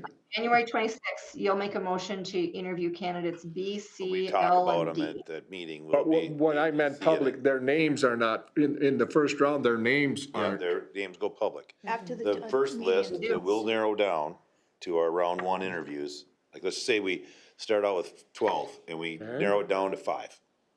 Okay, Then those 5 are gonna be released for the round one. And then, well, okay, then I'm kind of, but maybe the I'm other, confused. let's just say there were 10 for easy. So we Oh, picked okay. 5. That's The where other we- 5, their names will never come out. That's They'll where be- we go A, B, Their C, D, or. category, Yeah. their Okay. candidate C, G. Gotcha. We agree on the ones we wanna talk to. Cool. Thanks, Barb. Yep, thanks for clarifying that. I appreciate the chance to make sure we're doing this all clearly. Also in your packet, you have something called deliberating in public, and you did a really nice job of this 2 years ago, and I know all the board was not a part of that. We want to try to keep these conversations public because your deliberations are also open. Whether you're live streaming or recording your deliberations, you're going to make that decision as well. But people are listening to you talk about your applicants, your interviewees. Try to keep it positive. If someone totally tanks their interview and they just did not do a good job, there's absolutely no need to bring that up in a public meeting when you're talking about them. You can say something nice about their interview, and you don't have to point out that they didn't really answer the questions I asked about finance, or I was unhappy with their answer to this. So try to be positive. If, however, you get in a tie and you're trying to decide who to hire and you had 3 people, you can go to deficits if you need to, because between 2 people, for example, who are excellent candidates and you just can't decide, you then can say, you know what, I think Sue's finance background is stronger than Jim's. From what I heard Jim say, I really think Sue's got a better handle on finance. So you're not being critical of him, you're just trying to differentiate between your candidates, and sometimes areas that they're not as strong in is what helps you break the tie. So that's when you can speak about it, but otherwise try to focus on positive attributes of people that are really giving it their all to try to get this job. Put yourselves in their shoes and be kind. That's all we ask when it comes to this. That's all I have for interview training, and it was reviewed for most of you, I realize, but you've got a big packet in your email that you can look at, and you've got this abbreviated packet. So are there other questions about the interview process? We're going to move on to the schedule and the questions next. Barb, I just have one question about conflict of interest. If you've had an extended working relationship, professional working relationship with one of the candidates, is that a conflict of interest? No. Okay. Legally, it is not a conflict of interest. It may, you may have bias for or against someone that you know really well. So you might emotionally have some baggage, good or bad. But legally, no. The conflict of interest statutes mostly apply to finances. Okay. If you're going to hire someone who you're paying to do something for you, then there's a financial component that, yeah, that's a conflict of interest when money is involved. Okay. Generally speaking, it's just human nature that you have some bias of people that you've worked with or know of, and that's normal. We just ask you to try to set it aside and keep an open mind. Okay, thank you. Okay. All right. The last part of the meeting is the interview schedules, and that is in your packet as well here. It says Brainerd Public Schools Superintendent Search Round 1 interview schedule. The only thing I want to point out here is currently we're planning on starting at noon on February 2nd and noon on February 3rd. I've put room for 6 interviews here. I did put 4 people on the first day and 2 on the second, because you have to be done by 6:00 p.m. on Tuesday, February 3rd. Okay, that is one of those, you cannot meet between 6 and 8 p.m. on that day, and I don't remember what it was. caucus precinct day or something like that. Yep. So if you have 6 people, you should be able to start deliberations by 1:45, 3 o'clock, which gives you plenty of time to decide who to move on to round 2. And then the second page is the February 10th, round 2. Currently, I have spots for 3 people, starting at 2 o'clock on Tuesday, February 10th. This is the day that they would have district tours as well. We don't know how many people you're going to interview in round 1 or round 2, so these are just placeholders. My question for you would be twofold. One, you'll see at the very bottom where I've highlighted, this is what you did last time. Recordings of those selected to move on to the second round as finalists will be posted on the district website. And then I didn't update the second page, but what that would say is a recording of the lone interview selected by the board will be posted on the district website. Is that still how you feel? Do you want to provide those interviews on your internet for people to go watch after the fact? Or would you prefer we just ask people to come to the boardroom and watch these and that's how they're going to get their information? And then what about live streaming? Yes or no? And John, joining virtually means if someone asks for the link, you must provide it to them. So I'll stop talking and let you facilitate this, Chair. The bottom little blurb, I want to get clear if I can. Sure. So speaking for round 1 first, how do we want to address live streaming? And I think we talked about that. I think we decided that we don't want to live stream it.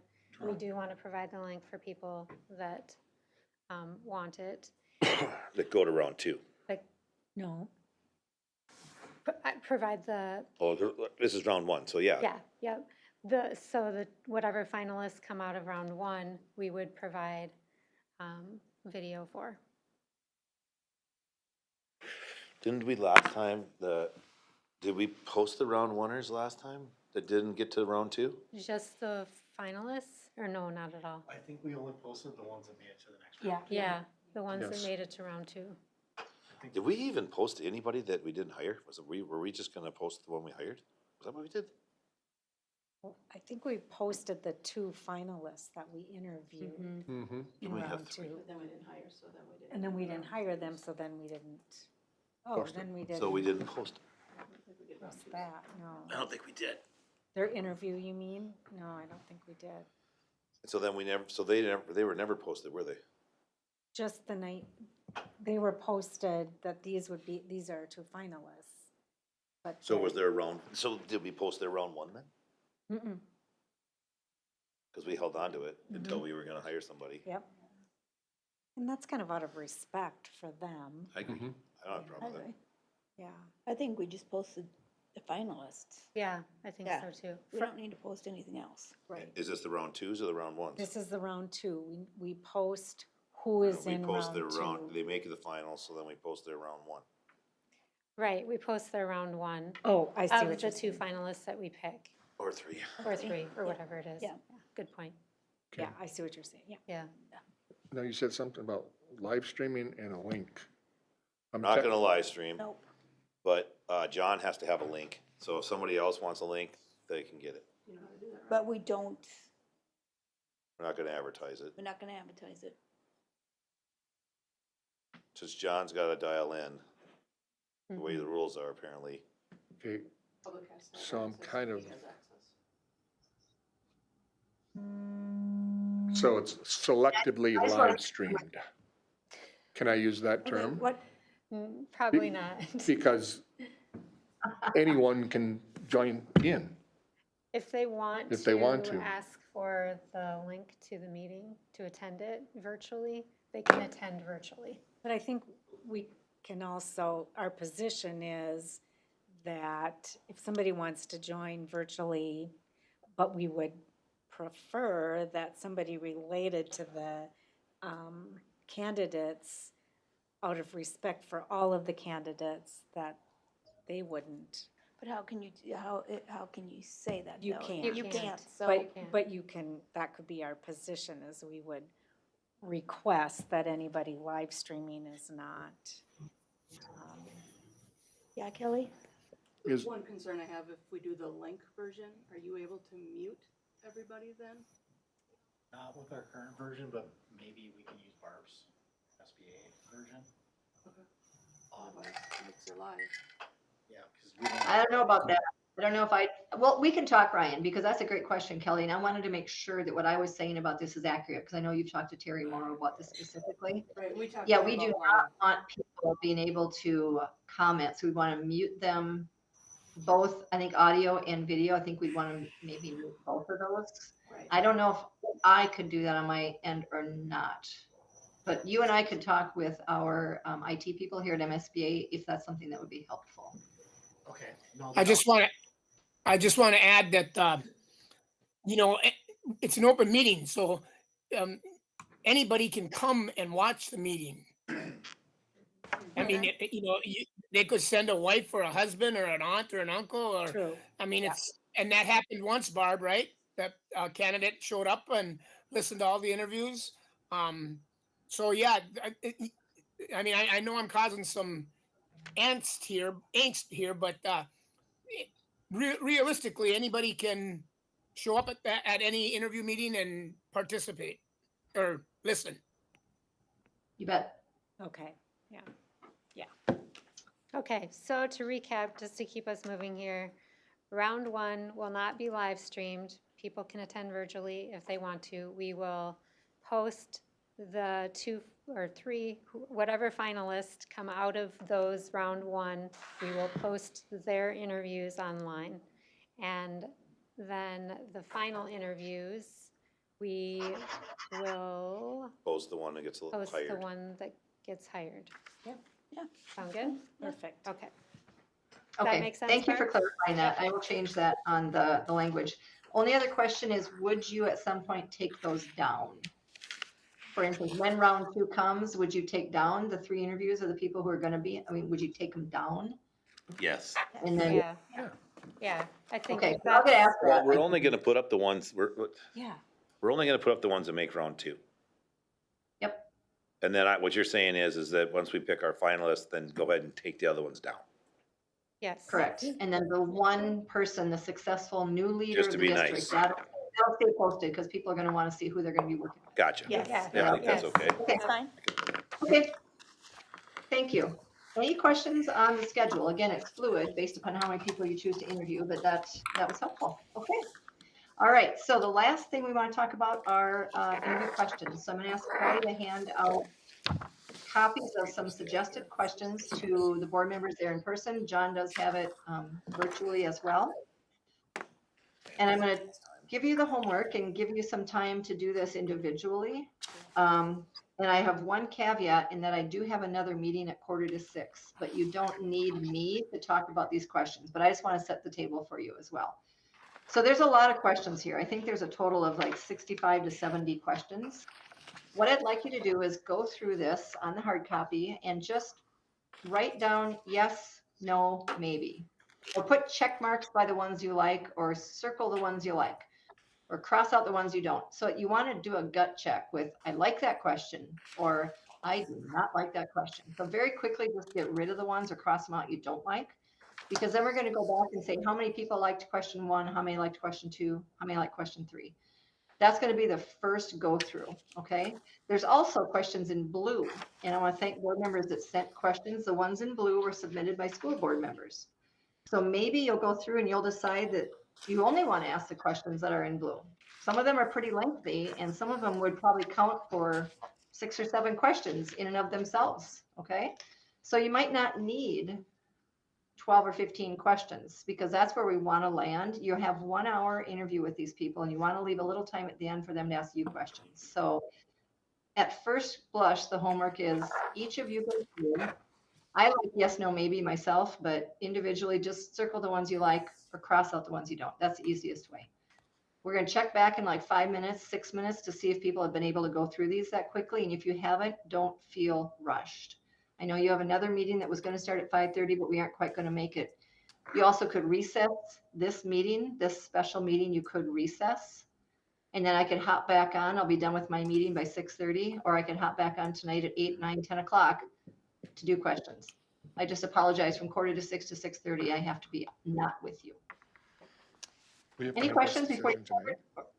Yes, this is that same deal where you just have to make these quick decisions. You Oh, can't really? sit I and thought think we were about it. making this decision on the 26th. the questions to be asked? You could talk about it on the 26th, if you'd like to do that. The one request I'd had is, Yeah, we want to be careful with these that they don't become public information. So if you leave the room with these questions, I always get worried that they could fall out of your briefcase or someone could see them. Okay, so But we you have to could get it wait done and make and the give it final back. decision on the 26th. board members Yeah. will determine finance interview So how many Would you questions, rather do that? Would you rather wait and revisit this at the I remember 26th? last time I we did this, think did the we whole- might be better equipped if that's a possibility. I'm gonna be zooming, Me too. and so is, Yeah. you're gonna, And I am too, Randy's gonna be the only one that's here on the 26th. but that's okay. I like the idea. No, of it's giv- not. It's okay with me. I like the idea of her coming back and we just get it done Well, we're tonight. oh, you do? Okay. Yes. Okay, Tonight? She said she could come back at 6:30 or come back at 8. I mean, we might as well just get these questions. And we all have to be together, Barb. We can't just send these puppies to you and you can do your, well, you all. Yeah, you need to pick talk this about one. it at the board table, cryptically again, because we obviously don't want to give out all the questions, but sometimes someone says, I just have to read this question out loud, and that's fine, but whoever is watching this meeting or watches the recording will then know a question or two. It's not a perfect system, but He's gonna. how would you like to proceed? So you could tell me. can't be in public, yeah. We could, we could make them all public if We we could, want. Yeah. if we, yeah. My concern is, I hate making rush decisions. Because when you make rush decisions, sometimes they're not good decisions. That's all I'm gonna say. But can we take these questions with us then? As long as you don't lose them. Yes, as long as you don't let anybody see them. Is that okay, Barb, if we move this out to the 26th? It's completely okay. This is a board decision. If you trust one another to keep these questions confidential, because I had given Kelly direction to collect them and shred them after the meeting. If you trust each other as board members not to share these with anybody else, yes, take these with you, take your time, do yes, no, maybe, and let's come back on the 26th and vote about it then. So you do what you want to do. If you trust one another, I trust you then too. Okay, How many questions are we looking at total, Barb? 10 to 15. If it's more than 15, you won't get through an hour. Okay, But for example, if Do you you look want toward us the all to back, pick 10 to 15? well, take a look at the second to last page under miscellaneous. I think our final Question decision is 10 to 15, right? Okay. Question 43 is not one question. It's 4 questions in one. right. Question 44 is 7 questions in Yeah, one. holy smoly. Question Wow. 45 is 6 questions in one. So you could pick question 43, 44, and 45, and that's enough. That would be, you're all probably at 15 already there, but you just want to get to know these people well enough. And these are primarily round 1 questions, but if you find some you really like to take a deeper dive, because there was one suggested that's a round 2 question. And I think I called that out when I typed it up at the bottom of, yeah, page 40, question 46 was submitted as a round 2 question, because typically round 2 are questions that go deeper, more specific. Maybe some of these should be round 2 questions. So we just wanted you to have questions by leadership profile category and by stakeholder report. The last page includes questions based on your stakeholder report that didn't bubble up as much in your leadership profile.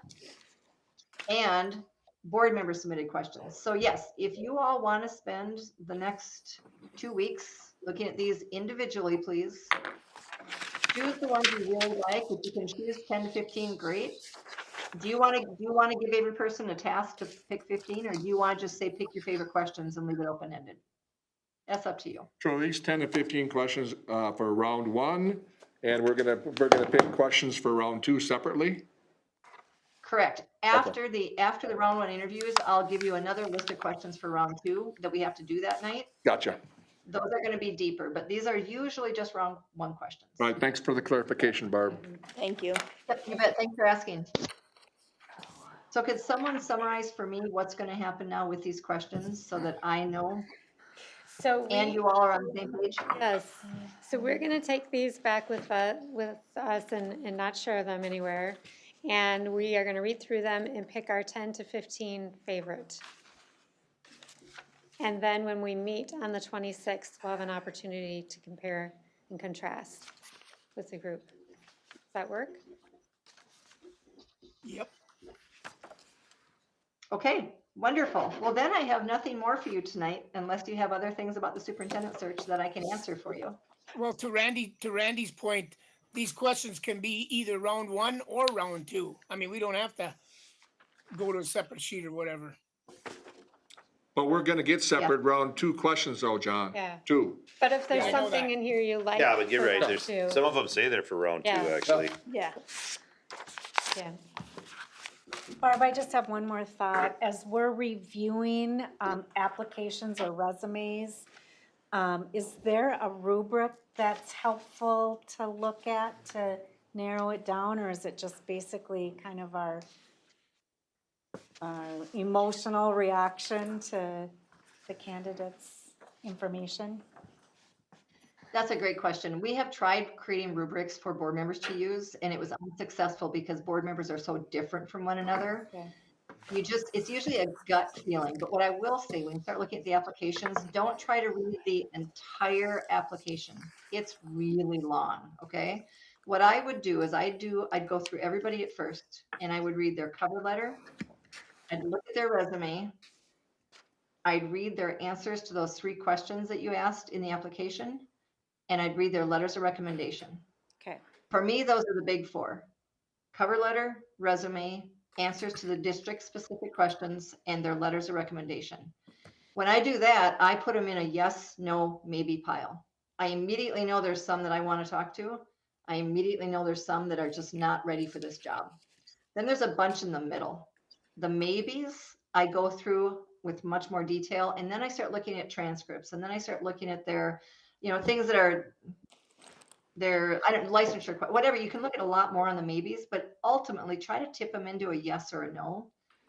But don't spend, an hour on every applicant, or you're going to get exhausted and you won't remember the first applicant by the time you look at the 15th.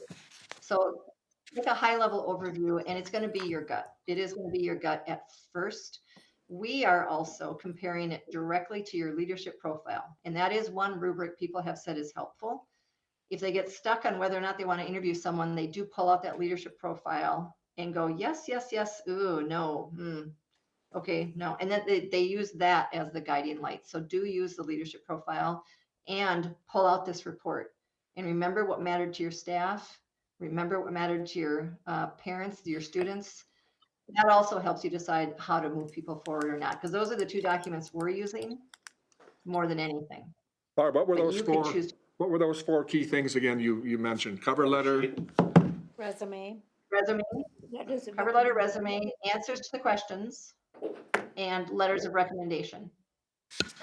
thank Those you. are my favorite 4 things, but some of you might want to really enjoy looking at their educational history and seeing where they went to school and where they got their degree and what year they got a degree in. I mean, that kind of stuff is there for you to look at if you need to.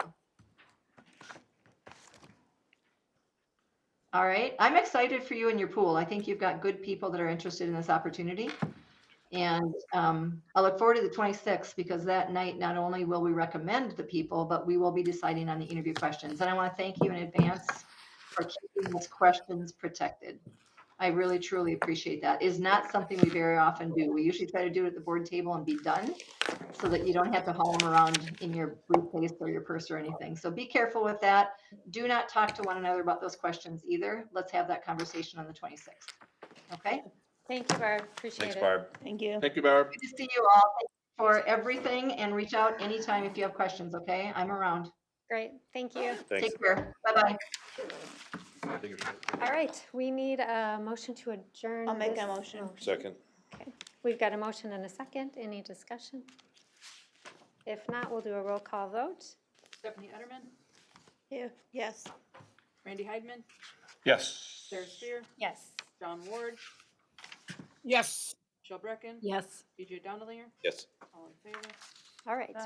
Let's adjourn this meeting. Let's take a 5-minute, does that cover it? Yeah. Recess, and then we'll start the organizational meeting. And sorry, folks, we're running a little bit late. And then after the organizational meeting, we'll start the regular meeting.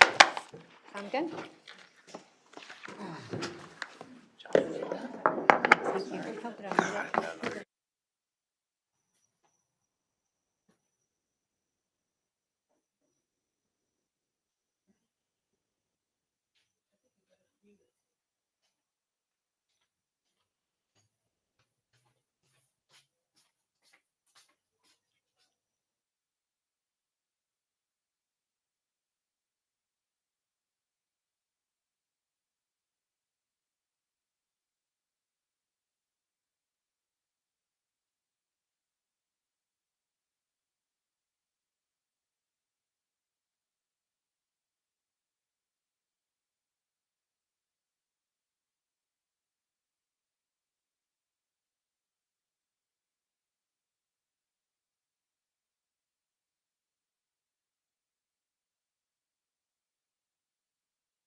Water. 48, we'll call this meeting to order, and we'll start with a roll call, please. Michelle Brecken, Here. DJ Dondelinger. Here. Stephanie Zimmerman. Here. Randy Heidman, Here. Sarah Spear, Here, John Ward, Here. all present. thank you. We don't have to do the All right, pledge. we'll do the Pledge of Allegiance. Oh, we have to. already did it. We already did it. We don't have Well, but that But it was a said in our separate thing. meeting. All right, Whatever, we can do it, I don't care. yeah, let's do it one more Okay. time. There we go, yeah. I pledge Allegiance to the flag of the United States of America and to the republic for which it stands, one nation, under God, indivisible, with liberty and justice for all. give the attendees an opportunity to say it too. All right, this meeting of the Brainerd School Board is being conducted in accordance with Minnesota Statutes 13B.02. Meeting is being recorded. Access to the recording is available on the school district's YouTube channel. Look for a motion to approve the agenda as presented. So moved. I'll second. Sure. We've got a motion by Director Heidman, a second by Director Brecken. Any discussion? If not, we'll do a roll call vote. Randy Heidman, Yes. Sarah Spear, Yes. John Ward, Yes. Michelle Brecken, Yes. DJ Dondelinger. Yes. Stephanie Ederman, Yes. all in favor. Thank you. We have it here to review of the nominations and election of officers procedures. That's policy number 202 in our board and organization. So hopefully you had a chance to review those a little bit before we started today. And then we'll move on to a nomination for elections for our 2026 officers. And we'll start with chairperson. Are there any nominations? I would like to nominate, Madam Chair, Oh, okay. sorry. Hang on, Stephanie was talking. I'd like to nominate David for chair. David. Thank you. DJ. That's good. We've got Director Dondelinger as a nomination. Any other nominations? Madam Chair, Yes. I'd like to nominate Sarah Spear as chair. We've got 2 nominations. Are there any further nominations? Any further nominations? All right. If not, we will do a roll call vote. And in doing so, in your vote, you'll specify who you would like to vote for. And we've got 2 folks on the ballot. We've got Director Dondelinger and Director Spear. And we'll do a roll call vote. Sarah Spear, Sarah Spear? John Ward, Sarah Spear. Michelle Brecken, Sarah Spear. DJ Dondelinger, DJ Dowlinger. Stephanie Ederman, DJ Donlinger. Randy Heidman, Director Donlinger. 3-3. We've got a tie vote. We will come back to this. We can't move on with our slate of officers until we have a chair because it might interfere with who we would choose for the rest of the slate. So we will come back to this at the end of the meeting and take another vote. All right, moving on to the approval of the designation of the official depository, authorization of the use of fax signatures, which I love that we still do that, authorization of the superintendent of schools or the director of business services to invest surplus funds, authorization of the superintendent of schools or the director of business services to approve and confirm grants, authorization of the superintendent of schools or director of business services to execute contracts and work agreements under $100,000 as per Minnesota State Statute 123B.52, Subdivision 2, approval for authorization of Director of Business Services and accountant to be delegated to electronically transfer funds for the district, and approval of the financial condition of the district resolution. So look for a motion. I make a motion. Director Dondelinger, thank you. I'll second. Director Brecken for the second. Any discussion? Seeing none, we'll do a roll call vote. And I would like to abstain because I'm on the board of one of those financial institutions. So I'll just say that out loud. Of the banks? Yeah, Midman. Well, I am too. So do we need to do that? Doesn't matter to me. Doesn't, I can abstain too, I guess. I'm on Deerwoods. okay. Let's do that. I Sure. think that's safer. Yeah. Thank you. Okay, John Ward, Yes. Michelle Brecken, Yes. DJ Dondelinger. Pass. Stephanie Etterman, Yes. Randy Heidman, Yeah, Sarah Spear. Same. So All right. passes. Motion carries. Thank you. We'll move on to the approval of the designation of the official newspaper. It's our recommendation to designate the Brainerd Dispatch as the official newspaper for the Brainerd School Board for our business for 2026 as per our negotiated agreement. I have a question. What does it mean by a negotiated agreement? What negotiated agreement? Peter? What does that mean? Well, we don't have a negotiation with the paper. I'm not sure. They haven't increased the. they send us a Oh. letter. It's the price or something of what it costs to post the meetings and all that Yeah. crap or what? Yeah. They just sent a letter to us as well. So, Okay, there we go. Is there a motion? I make, go. And then we can discuss it. Okay. I'll make a motion. Or something. No, Yep, I perfect. think Randy made the motion, and You then did. Okay. you can Okay. second it, or I can, yeah. All right, we've got a motion by Director Heidman, a second by Director Edelman. Let's discuss. Any other questions? No. All right, we'll do a roll call vote. Michelle Brecken, Yes. DJ Dondelinger, Yes. Stephanie Etterman, Yes. Randy Heidman, yes, Sarah Spear, Yes. John Ward, Yes. all in favor? Thank you, Kelly. We will look for the approval of the official school district legal representation.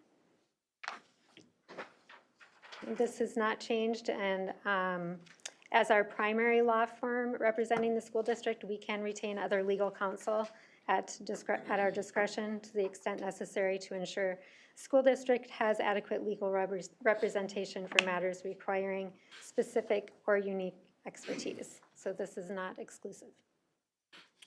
so moved. Second. All right, we've got a motion by Director Heidman, a second by Director Edelman, and I see we've got some questions. Well, I just like to get this on record for the third year in a row. Maybe it's the fourth year in a row, must be the fourth year in a row, is that, I think that I've got some pretty good, advice that we should have our own, legal representation for the actual school board. We could hire them later. It isn't a panic, you know, like Peter told us last year, that we just pay when we need these guys, so it's not like we have to have somebody that we spent a bunch of money on, but it wouldn't be bad, cause there are certain things that can happen where you could get in trouble as a board member, not just the district. Pointing at me, huh? Well, myself, whatever. I don't know. No, I'm It just, I know what you're saying, yeah. It's like, yeah, doesn't cost anything, and Right, I don't, everyone seems to think I'm crazy on this deal, but I think that you would find if you did a little research into it, that it wouldn't be the worst idea in the world. But regardless, Yeah, I'm not opposed, and I think if I know. that comes up, Maybe we should look at it someday. I hope we don't get into that situation, but should it come up, it would be in our interest. All right. Any other discussion? So basically, we're saying that if we feel the need to have sort of independent representation from another legal institution besides the one, the school board, we would then discuss hiring that. Right. I suppose. Okay, I wouldn't mind just having them listed Yeah. on the same list. That's who we have for ourselves, you know, we can talk about it offline. yeah, and me, I mean, do you have recommendations of? Well, I don't today because I've Okay. tried for, I did like 4 years ago, but I've kind of given up. But I think that, I don't think it's a bad idea. You know, you start thinking about it, you can think of things that could happen. Just think of these interviews we're going to do. What if somebody's slipping, you know? Yeah. So you could come after you personally. So how would we proceed then, if we can approve the official school district legal representation, but then at another meeting, have an agenda item? If we decided to do it, yeah. Yeah, I could and get we us a- don't necessarily have to have someone named to be able to call on somebody if we need it, Okay, too. but do we need to have that reflected somewhere, that we would like that option, or? well, I think it kind of, It is within the boundaries of what's spelled out there to Okay. be able to I- retain yeah. other legal counsel. It's within our authority as a board to do that. Okay, perfect. Any other questions? Good questions. All right, we'll do a roll call vote. TJ Dundlinger, Yes. Stephanie Etterman, Yes. Randy Heidman, Yes, Sarah Spear, Yes. John Ward, Yes, Jill Brecken. Yes. All in favor? Thank you. All right, we'll do approval of the 2026 Board of Education compensation, recommending no change at $4,800 per year. Motion. Second. Got a motion by Director Donalinger, a second by Director Edelman. Any discussion? yeah, I'd like to make a couple of thoughts here. Considering that a chair does a lot of extra work, I don't think it's out of favor to maybe increase their compensation by $100 a month or $50 a month.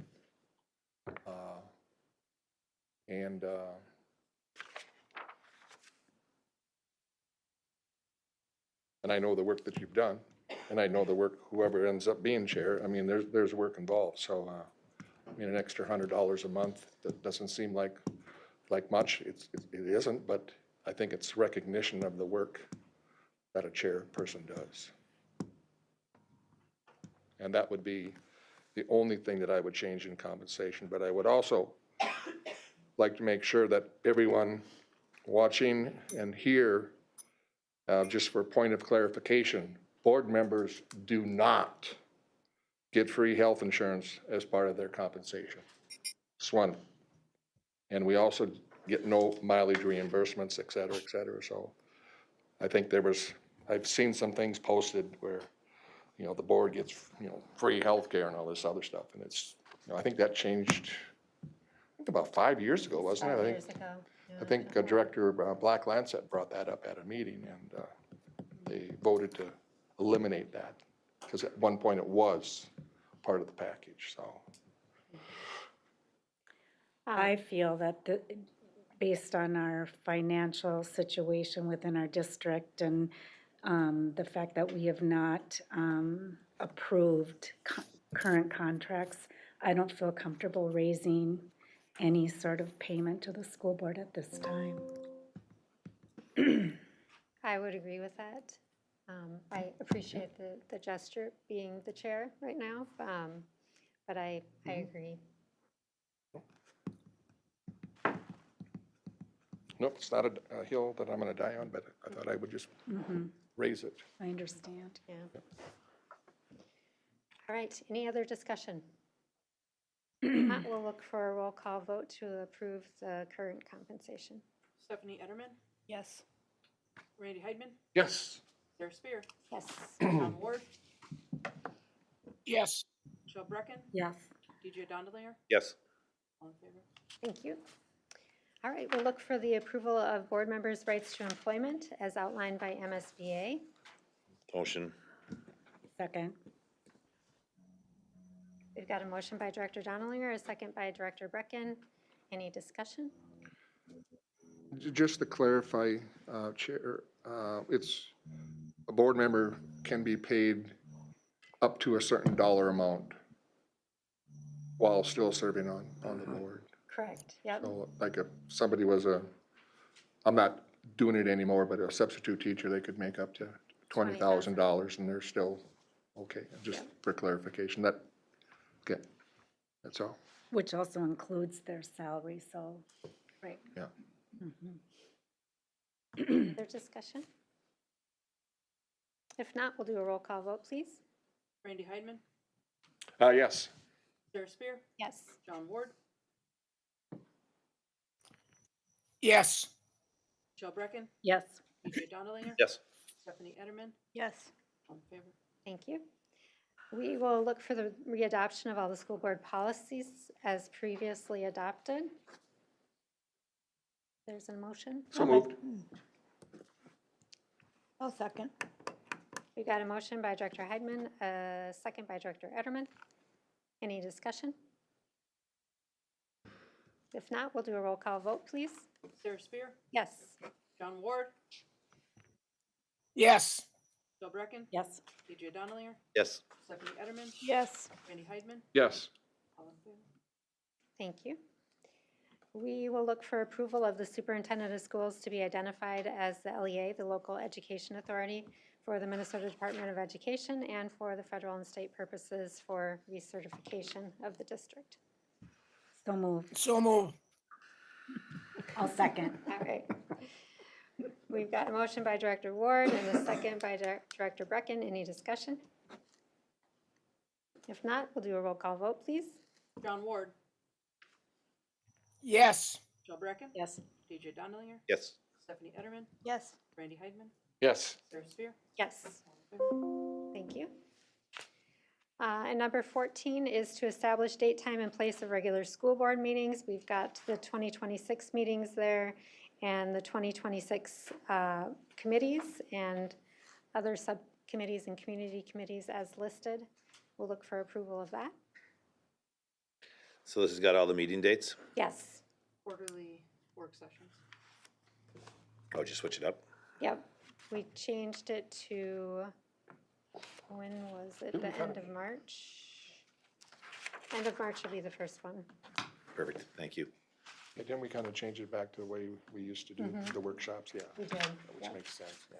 Yeah, that does make sense. Yeah. We'll look for a motion.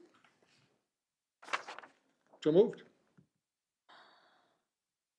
Second. We've got a motion by Director Heidman, a second by Director Brecken. Any further discussion? If not, we'll do a roll call vote, please. Jill Brecken, Yes. TJ Donalier, No. Stephanie Etterman, Yes. Randy Heidman, Yes. Sarah Spear, Yes. John Ward, Yes. carried 5-1. All right, thank you. All right, we're at the end of our agenda, so we will come back to the slate of nominations for the election of officers, and we'll look for nominations for the chairperson. I'll make the nomination for DJ Donlinger. Thank you. Are there any further nominations? I'll move nomination of Sarah Spear. Thank you. Are there any further nominations? Do we talk about this, or do we just vote again? We can have discussion about it. Can we? Sure can, yeah. Is that what they told you on your inquiry today? Well, I'd like to be the chairman. It's my 4th year on the board. I think that we've got a split board. I think everybody knows that. I think it's a 3-3 board. And I hear a lot about there's no caving or bending or getting along with this board. And last year, I mentioned being the chairperson, and Kelly told me I didn't have time, and Peter looked at me with the big eyes. But, so I said, fine, I'm backing up Sarah Spear, and I have no problem with it. And, but now it's been a year. I watched the county. They get a new chairman every single year. It's the way they do it. And I think that it's time that you had your year, and I think you did a fine job. And I think now this year, I should have my chance. And, in my 4th year. So I think I have a lot of experience, for sure, with hiring people and finances and big budgets and these kinds of things. And I think I've got a lot of experience that I can bring to the board. So that's my pitch. I can't disagree with that at all. I think you bring a lot of experience. I think you've been on the board 4 years. I think you understand what the board's up to. It breaks a little bit of protocol of how we've operated as a board, that, we usually like to put somebody in the vice chair seat, so it's not as strenuous or arduous on administration than when you step up to chair, that kind of the ropes of what that looks like in the operations behind chairing. That's one of my hesitancies. One of my other ones is just that we're heading into a season of hiring a superintendent, that we're heading into a season of doing budgeting, and I know we want to convey consistency. We want to convey that we have a handle on having done this before and having been in not necessarily this seat, but part of a number of our in the last 5 years, superintendent hires. I feel like I could bring some consistency to that. Now, that being said, another option could be we we vote here tonight and we tie and we continue with this acting slate of folks that were officers last year. And we come back to this in February when we're through some of the superintendent work and some of that work. And in the meantime, we talk about how we can make some other decisions around the slate of officers here. I'm really open to that. Well, the first thing I think we have to do is vote. Yep. And then if that's what you want to do, if that goes the way it goes, then someone has to make a motion, I believe, to table it, right? I think it think just so. automatically does. Oh, really? Yep, it moves to whenever we put it back on the agenda, or the next meeting, the next business meeting. Yeah. Okay, Inquiry as to our policy, which was provided to us as part of our packet tonight. It states, and I'm not sure what MSBA policy is, I haven't double checked, I just received this, and it says here, in case of a lack of majority vote for chairperson of all members present, the top two candidates in the number of votes received, or in the case of a tie, all those tied, should be voted upon retaining the top two nominees in votes until a majority vote of those board members present is received by a nominee. Now, that's what our policy is now.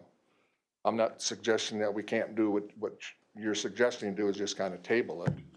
But that's what our policy says.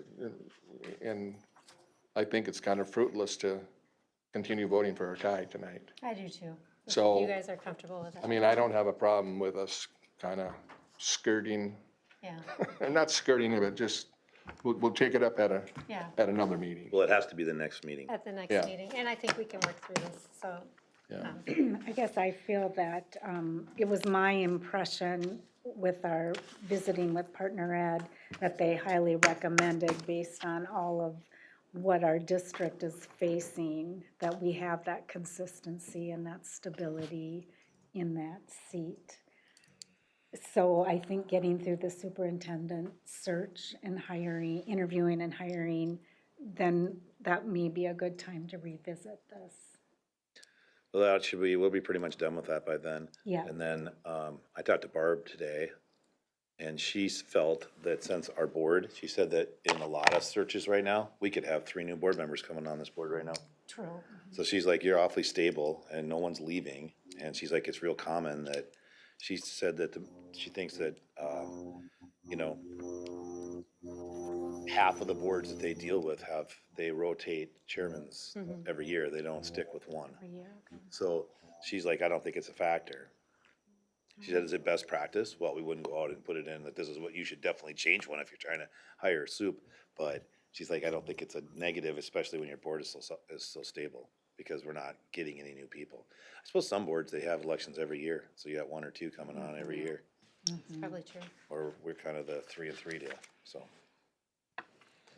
Okay, well, you better have the vote so we're legal. Okay, good discussion. We'll do a roll call vote, please. Madam Chair, Yes. Madam Chair, Yes. Madam, okay, thank you. DJ referenced that we have a 3-3 board, and that's obviously known information. But I think it's okay too. What people don't see is the number of times that we do agree. I think diversity and differences of opinion and different ideas are okay. And sometimes we're going to get locked in. We're going to get locked into a 3-3. I think DJ would do a good job. I think Sarah would. I think anybody on the board would do a good job as chair right now. However, as Michelle indicated, we're going through a pretty critical time in our school district history. And I think at this point, it's good to keep things as is. My question is this, Madam Chair, is, do we have to stay, how about you as chair and DJ as vice chair? Because I know that you guys, I know Randy is the current vice chair and works together with you, as I understand it, and Peter. And do we have to keep the same exact slate then? No, when we bring this back to the agenda? Is that the question? For right now, you said, I thought you said if it's still a tie, we remain with the same slate of our current officers. We are That's not what our able to go options- through. I think that's what our options are. Yeah, we remain, because we would all be in acting roles then. We would not necessarily be filling these roles as elected into that role. We would be acting in that role until it's filled, if that makes sense. We could make it another Okay, month. all right, I wanted to have clarification of that, thank Yeah, you. no. John, are great you question. making a motion that Sarah is chair and DJ is vice chair? I don't think that's the way it works. Yeah. Okay. But good If I could question. make that And motion, I'd a absolutely good would. question and good clarification, I think. Oh, we're all new to this, so good stuff. All right, if there's no further discussion, we'll do a roll call vote, please. DJ Dunleer, DJ, Stephanie Etterman, EJ. Randy Heidman, What is the motion on the floor? Oh, yes. For me Uh, or For Sarah? clarification, I thought we were No discussing. motion. This is a Moving vote. this to the next meeting, I thought is what we talked about. First, we have to vote. You have to have another vote. First, Okay. we have to Got vote a on the nomination, then the vote. Okay, so we're voting for who is going to be. DJ or Sarah? Yep. Okay. Director Dowlinger, Sarah Spear, Sarah Spear. John Ward, Sarah Spear, Michelle Brecken, Sarah Spear. Thank you, Kelly. All right, we will move that to the next meeting. Thank you, everyone. And that is the last thing on our, inquiry, please? yes. Did we, okay, I know that we voted about the meetings. But we did not vote at all about committee appointments, et cetera. Does that have to be voted on, or are those appointed? Those are part of the meetings and committees are a part of the same motion. Okay, because I didn't hear that as part of the motion. I just heard about when we were gonna do our meetings and our workshops and all that other stuff. So I Yeah. just wanted to clarify that. Yeah. Okay? And you're good with that? That's okay? Oh, yeah. I just wanted to make sure all the other board members were aligned with their committee assignments and whatnot. I guess I That's would, all. It's probably beyond time for discussion, but I was wondering why DJ voted against it. But that was on the calendar. Yeah, but why did Oh, you you won't vote? get to bring it up again. all I'm right, curious. I'll talk to you about it after. Okay. you guys can have a conversation. And we'll look for a motion to adjourn, please. I'll make a motion. Thank you. No? We've got a motion, do we have a second? Second. We've got a motion by Director Edelman, a second by Director Heidemann. Any further discussion on the adjournment? If not, we'll do a roll call vote, please. Stephanie Etterman, Yes. Randy Heidman, Yes. Sarah Spear, Yes. John Ward, yes. Michelle Brecken, Yes. DJ Dunleer, Yes. all in favor? Thank you. All right, we are adjourned. Let's take, well, let's see, it's 6:17. You guys want a 5-minute break, 10-minute break? I don't even need a break. I don't really need one after our little break that we had either, so. You guys ready to roll? Yeah. It all depends upon what the Yeah. folks want to do. Brian, are you good with that? All right, we will just roll into our regular meeting. It is 6:17. We'll call this meeting to order and we'll look for the approval of the agenda. I'll make it. Second. We've got a motion by Director Edelman and a second by Director Hagman. Any discussion on the agenda? If not, we'll do a roll call vote, please. Do we need a roll call because we're starting a meeting of who's here? We need a roll call because John is. Remote. No, but of, just roll call of. Oh, attendance, right, Please, first, yeah, I guess we do, because yeah. it's a new meeting. Who's here? right. Yeah. Sorry about that. We will start the meeting with roll call of who's here. Michelle Brecken, Here. DJ Dunleer, Here. Stephanie Etterman, Yeah. Randy Heidman, Here. Sarah Spear, Here. John Ward, Here, Thank you, Kelly. Sorry, I just skipped right past that. And if I could, I'd make us do the pledge again, but. I One will. more. One good more thing to do. time. One more time. Please, the charm. All right, and so we already have a motion and a second on the approval agenda. We're way ahead of ourselves, and we'll look for a roll call vote on that. Randy Heidman, Yes. Sarah Spear, Yes. John Ward, Yes. Bill Brecken. Yes. BJ Donnelly. Yes. Stephanie Etterman. Yes. All in favor? Thank you. Who seconded that? Sorry. Director Heidman. Yep. And recognitions, we don't have any at this time. And we'll move on to public input. So a member of the public can address the board during this time. Comments will be limited to 3 minutes. Complaints or allegations against students or employees may not be discussed due to data privacy. Complaints or allegations must be submitted in writing to Superintendent Grant. The Board of Education and Superintendent will not converse with guests to address the topics discussed at this time. And we've got a couple of folks. We'll start with Eric Jobe, please.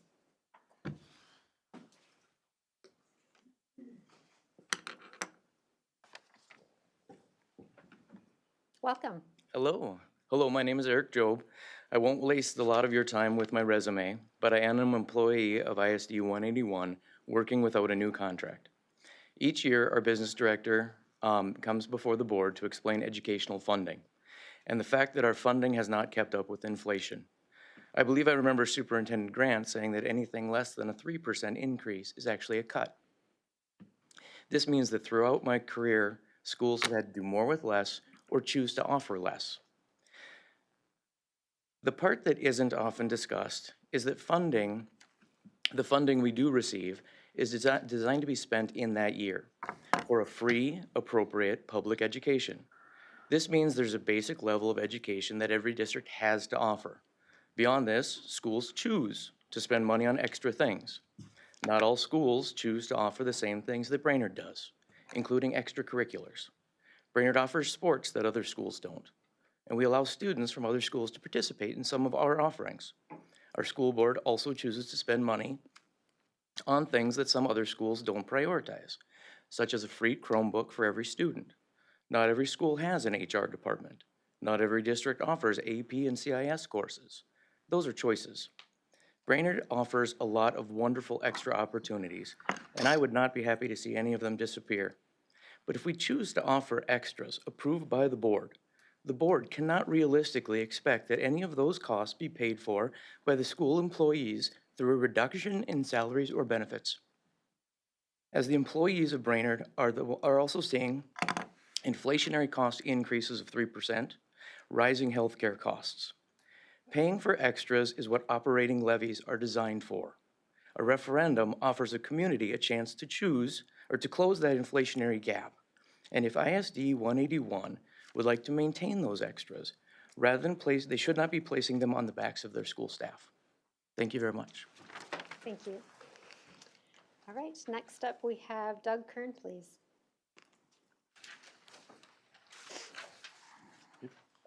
Hey, Happy New Year. And was expecting a Happy New Chair, but not yet, not yet. The last couple times that I've come to the meetings, we've had the door down there that the public's supposed to enter. Just a concern. We waited down there for the door to be unlocked, tried to contact different people that we knew. And we get up here and the room is full of people already with people that have cards. And during the whole levy process, it would have been nice to have some of the public, not employees, be here, to have seats. And I understand you got a card, you can get in. But when you got the door for the public locked down there where you can't get in, that's, somebody needs to step up a little bit and make sure that door is unlocked. I'm just saying. I want to thank you guys for not passing the levy because we still haven't fixed the problem of the DEI going on in the school district. To change the name to the Welcoming Schools Committee, that's still the Equity Committee. And I appreciate you guys, doing what you can. I feel bad that you're going to have to do some cutting and some things that you're going to have to do to make it the books balance. Hopefully with everything that's going on in Minnesota, I think the teachers deserve a raise, but, you know, with everything that's going on, I don't see how that's gonna happen. So I'm looking forward to, I see the numbers dwindling as far as the students we're losing for promoting DEI in the district. Some of that is from that. And I'm just looking forward to that stopping so that we increase our numbers. So changing the name to Welcoming Schools Committee, that's still not correcting the problem. But thank you again for not passing the levy. I appreciate it. Thank you. Thank you, Doug. All right, we'll move on to the approval of minutes from our regular school board meeting on December 9th. Look for a motion. I'll make one. Second. Got a motion by Director Edelman, a second by Director Heitman. Any discussion? If not, we'll do a roll call vote for approval, please. Sarah Spear, Yes. John Ward, Yes. Jill Brecken, Yes. TJ Donlinger, Yes. Stephanie Etterman, Yes. Randy Heidman. Yes. All in favor? Thank you. We'll move on to the approval of minutes from our special school board meeting on the 23rd. Look for a motion to approve. I make a motion, we approve. Second? Got a motion by Director Brecken, a second by Director Dondelinger. Any discussion? If not, we'll do a roll call vote, please. John Ward, Yes. Michelle Brecken, Yes. TJ Donlinger, Yes. Stephanie Etterman, Yes. Randy Heidman, Yes. Sarah Spear. Yes. Thank you. We'll move on to the consent calendar. Motion. Second. Motion by Director Dondelinger, a second by Director Edelman. Any discussion? Advil's starting to work back. Not, we'll do a roll call vote, please. Michelle Brecken, Yes. TJ Donlinger. Yes. Stephanie Etterman, Yes. Randy Heidman, Yes. Sarah Spear, Yes. John Ward. Yes. Yes. Favor. Thank you. All right, we'll move on. We have a presentation from Brainerd High School Principal, Dr. Carrie Bozer and Carrie Ross, on the schedule recommendation.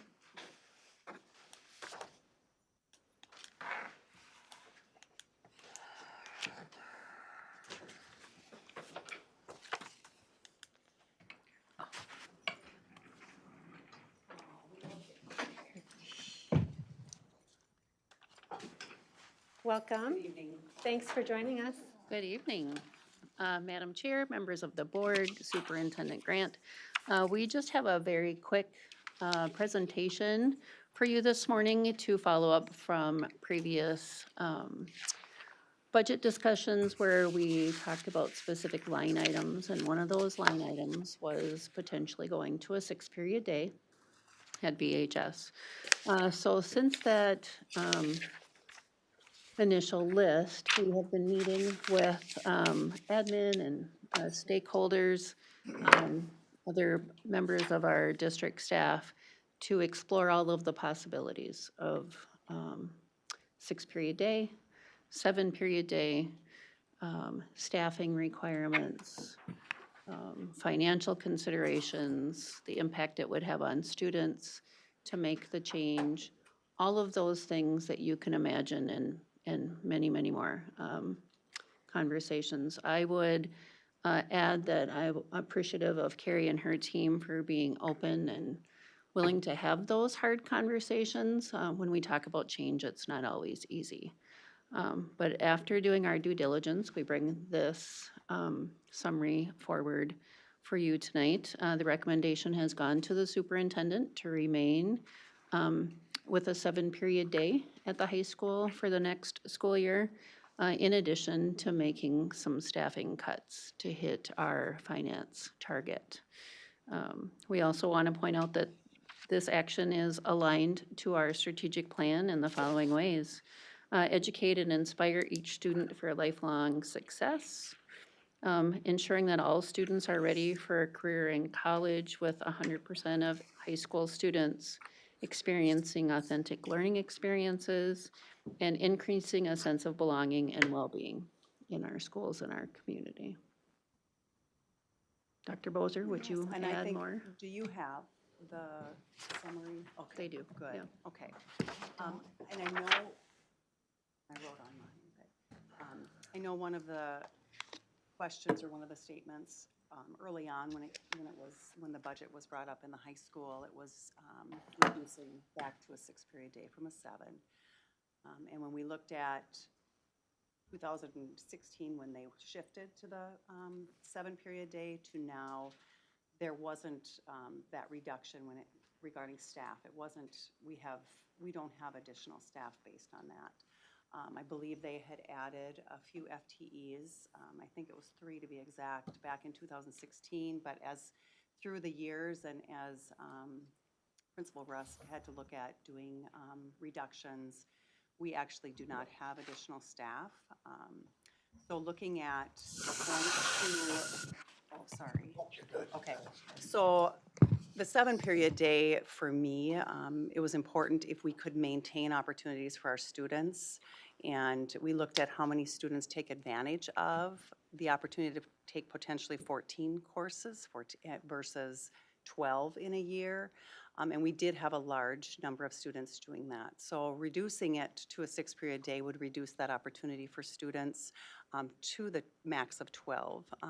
And also looking at, when you look at a secondary system, you really look at, when you make cuts in programming, it's really cutting opportunities for students because of the electives and things you have, because it would be those. So we were able to look at the adjustments that have been made, and as you can see, make adjustments that meet that fiscal need that we needed to, and still maintain that 7-period day and those opportunities for our kids. So. Thank you. Did you want to entertain questions? Do you want us to? Other questions? I've got some. I've got some, of course. What is the state requirement for graduation? For credits? Oh, it is locally determined. Yes, it is locally. Is there a minimum though? Well, there's a minimum that are required courses that need to be offered, but every school district does it a little bit differently. Some folks have, for example, a semester class as 1 credit, and some do it as a 0.5 credit. Okay. So there is not necessarily a standard approach. We just have to meet those requirements that are set forth. Are there any elective classes that will be discontinued under this proposal? Again, the other piece that we have to go through also is the registration process, because part of our adjustment is the number of students in a course. So based on registration, and that's again a secondary system, we go through registration, and based on student wants, that will determine whether or not some of our courses will be offered. And that's the reality every year that we schedule a high school system. So the answer to that is, yes, there may be. Okay. I just can't tell you what that would be. We do list more courses in the catalog than actually run. Is there a minimum that we'd like to see in these elective classes in order to continue them? Yes. Again, it depends on the course, because there's safety standards that are in place for certain courses. So we have to look at state recommended numbers or CTE recommended, looking at safety and obviously classroom square footage as well. The one thing that does kind of concern me a little bit, but I guess that's probably where the savings are going to come from, are the 10 FTEs that are. Is that going to come through? I mean, if we're not eliminating any elective classes, if we're, hopefully maybe we get some early retirements, possibly. I don't know. It's all of the above, Randy. Okay. Including the projected enrollment for Okay. next year Okay. and our expected class sizes. Okay. So it's very much of a combination of all the things that we need to consider when Okay. we're doing our due diligence with staffing Okay. in a fiscally responsive way. But that's kind of where we're at is, that's where the majority of the savings is gonna come from, of the 800,000 that's in this. It's all of it. All of it? Okay. Okay. Dr. Bozer, do you have a rough estimate of how many students take advantage of those elective classes? You know, you said it was It says a third. Yeah, third. I was going at to say, least a third? Okay, It's like 550. okay, It's a lot. that's a lot, Yeah. yep, That's a lot. yep. And that's why it's important to keep what we absolutely can. Yep. Because those are opportunities that those students look forward to.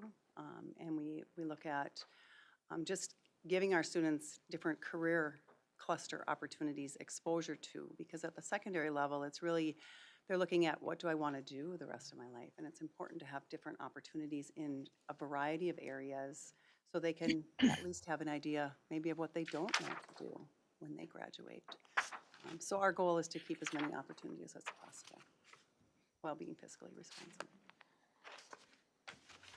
Madam Chair, Yes, Director Ward? Dr. Bozer, excuse me, Carrie, could you tell me, Randy referenced the 10 FTEs that approximately that would be lost. And will they be identified through the registration process? Is that what you're saying? I didn't understand. He's asking how we will identify the 10 FTEs if that happens during registration. Yes, we have to, that's why this is pretty general, because we really have to go through the registration process. And we haven't done that And when yet. is that? Pardon? When is that? February. Okay. They And have, another question. I'm sorry. Go ahead, Dr. Bozer. Go yeah, ahead. they have some, our staff will be trained in a program that our students will be registering in. And that'll happen, the training will happen February 13th, and registration will happen after that. So, but it will be done in February. And I also see that the maximum number of students in a classroom would be 36. How was that number achieved? What were the, what went into finding that number 36? I'm going to be honest, that was a number given to me. Okay. Because I believe All right. that was a number, and I don't, you can correct me, but I believe that was a number through the Forest View work as well. So that was a number that I was given that I needed to aim for. And again, we have to look at classrooms, class size, space, square footage, and a variety of things. So we can say 36, but that doesn't mean every class will have 36 students in order to run a course, because there are limits for various reasons outside of just square footage. Dr. Bozer is correct. That number was given to the high school admin as part of this process. It's been kind of unwritten in the past, but we have not been very diligent about making sure that we accessed our targets for class sizes. And our recommendation is very specific about not to exceed 36. So there is flexibility in those courses where we need flexibility. Thank you. And one last question. Has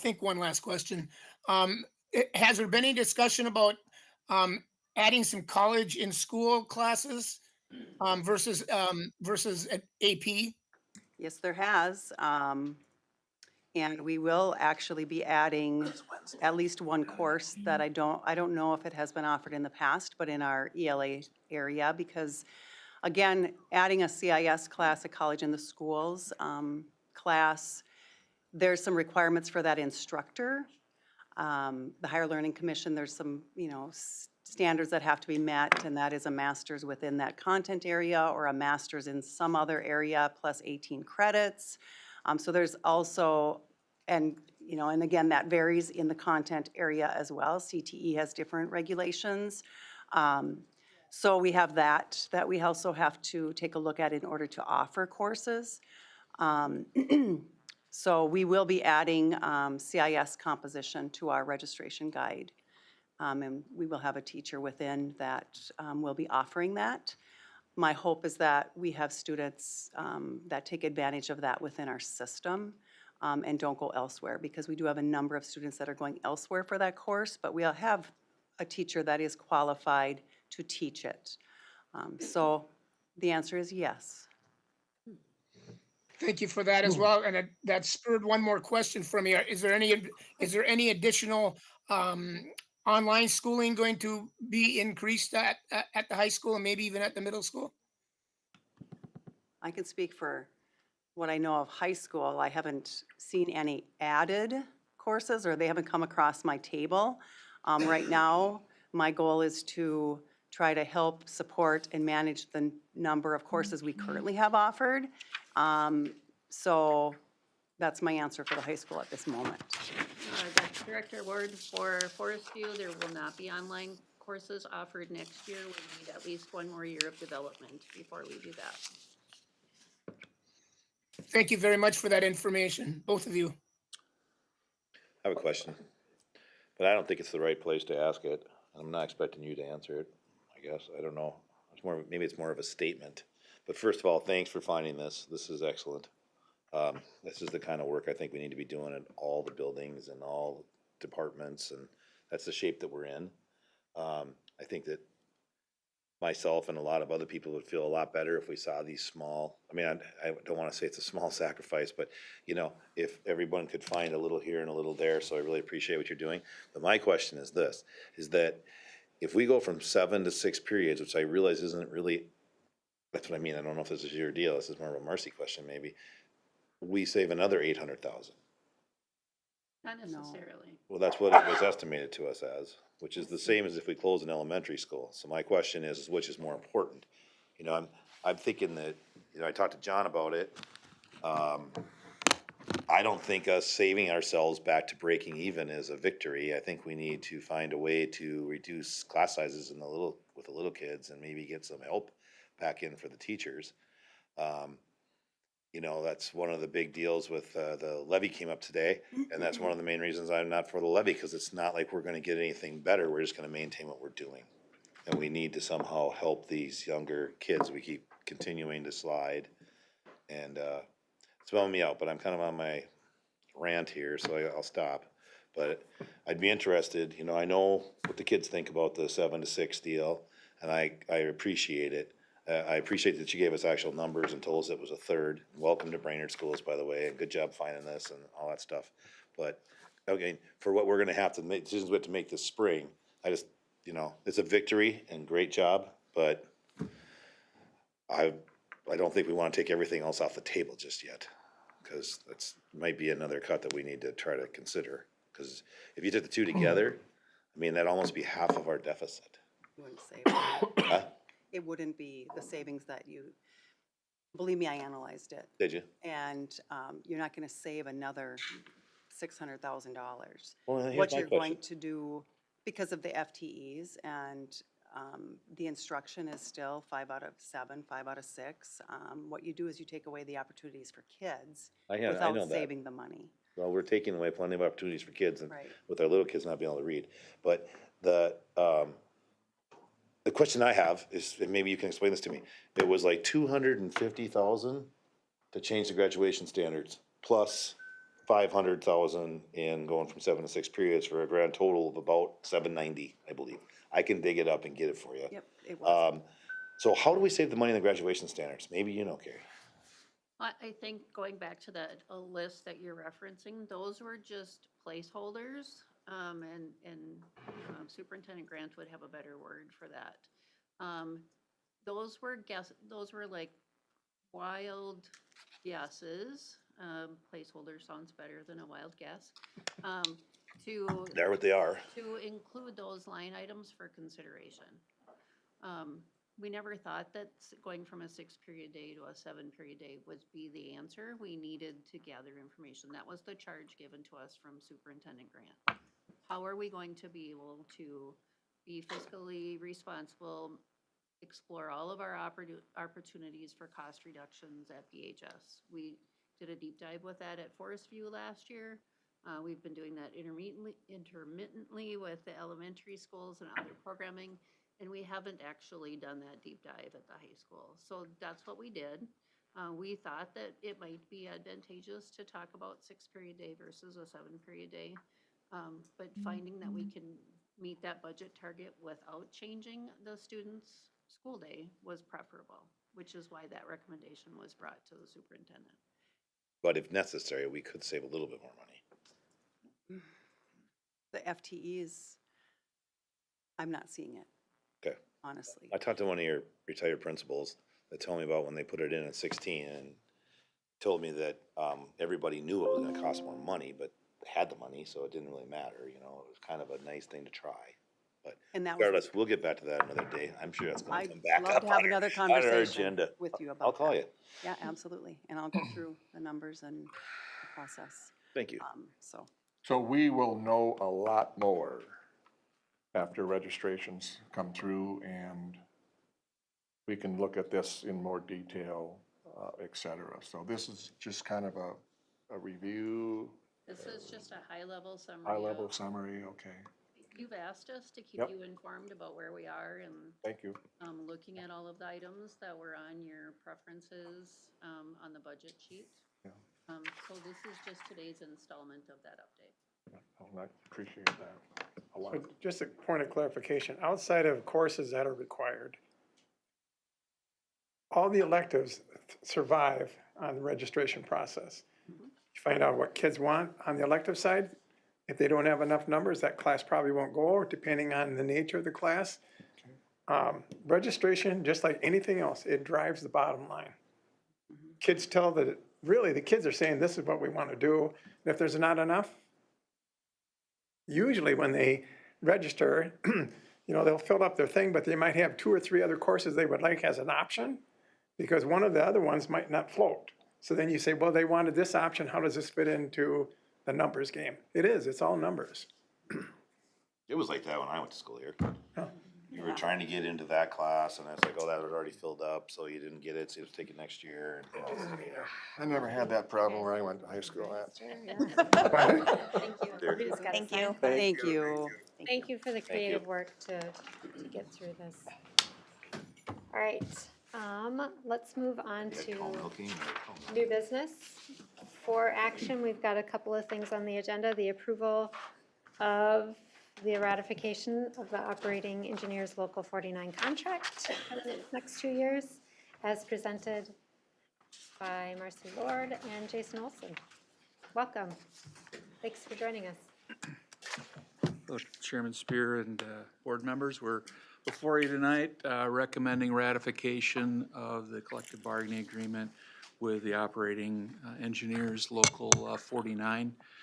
We've got a copy of the tentative agreements that we've come to with that union. They've ratified this agreement on their side, so we're asking for you to do that same ratification.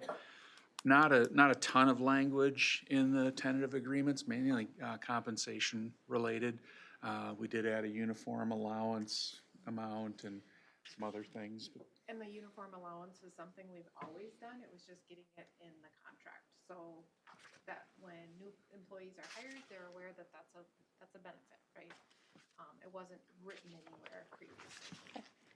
We also made some slight adjustments to further incent our employees to obtain a boiler license, giving them some additional time off to work towards that, both in coursework and things like that. So those are kind of some of the main highlights. I'll let Marcy talk about compensation.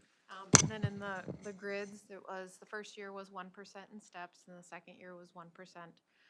And to pay for the second year, we are going to not fill a position in that unit so that it technically would be a wash that second year. There would be no cost on that one. So how do we get rid of that person, Mars?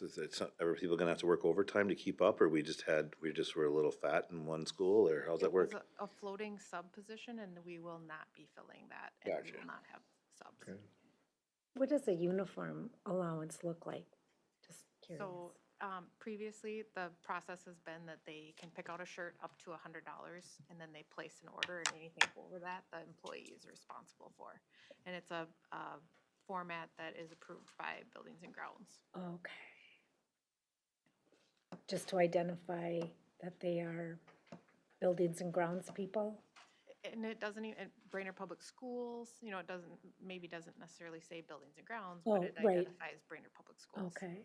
Does every employee get that uniform allowance? Just, The only two groups are custodial and food service. okay. So is that generally Warrior blue colors, et I've- cetera? or I've seen gray, I've seen. Gray, okay, yeah. cool, okay.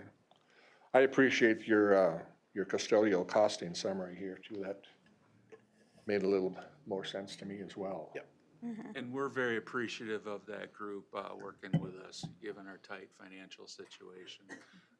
It was not an easy bargain, you know, for either side, but certainly for them. You know, just given our limited dollars in year 2 of that agreement.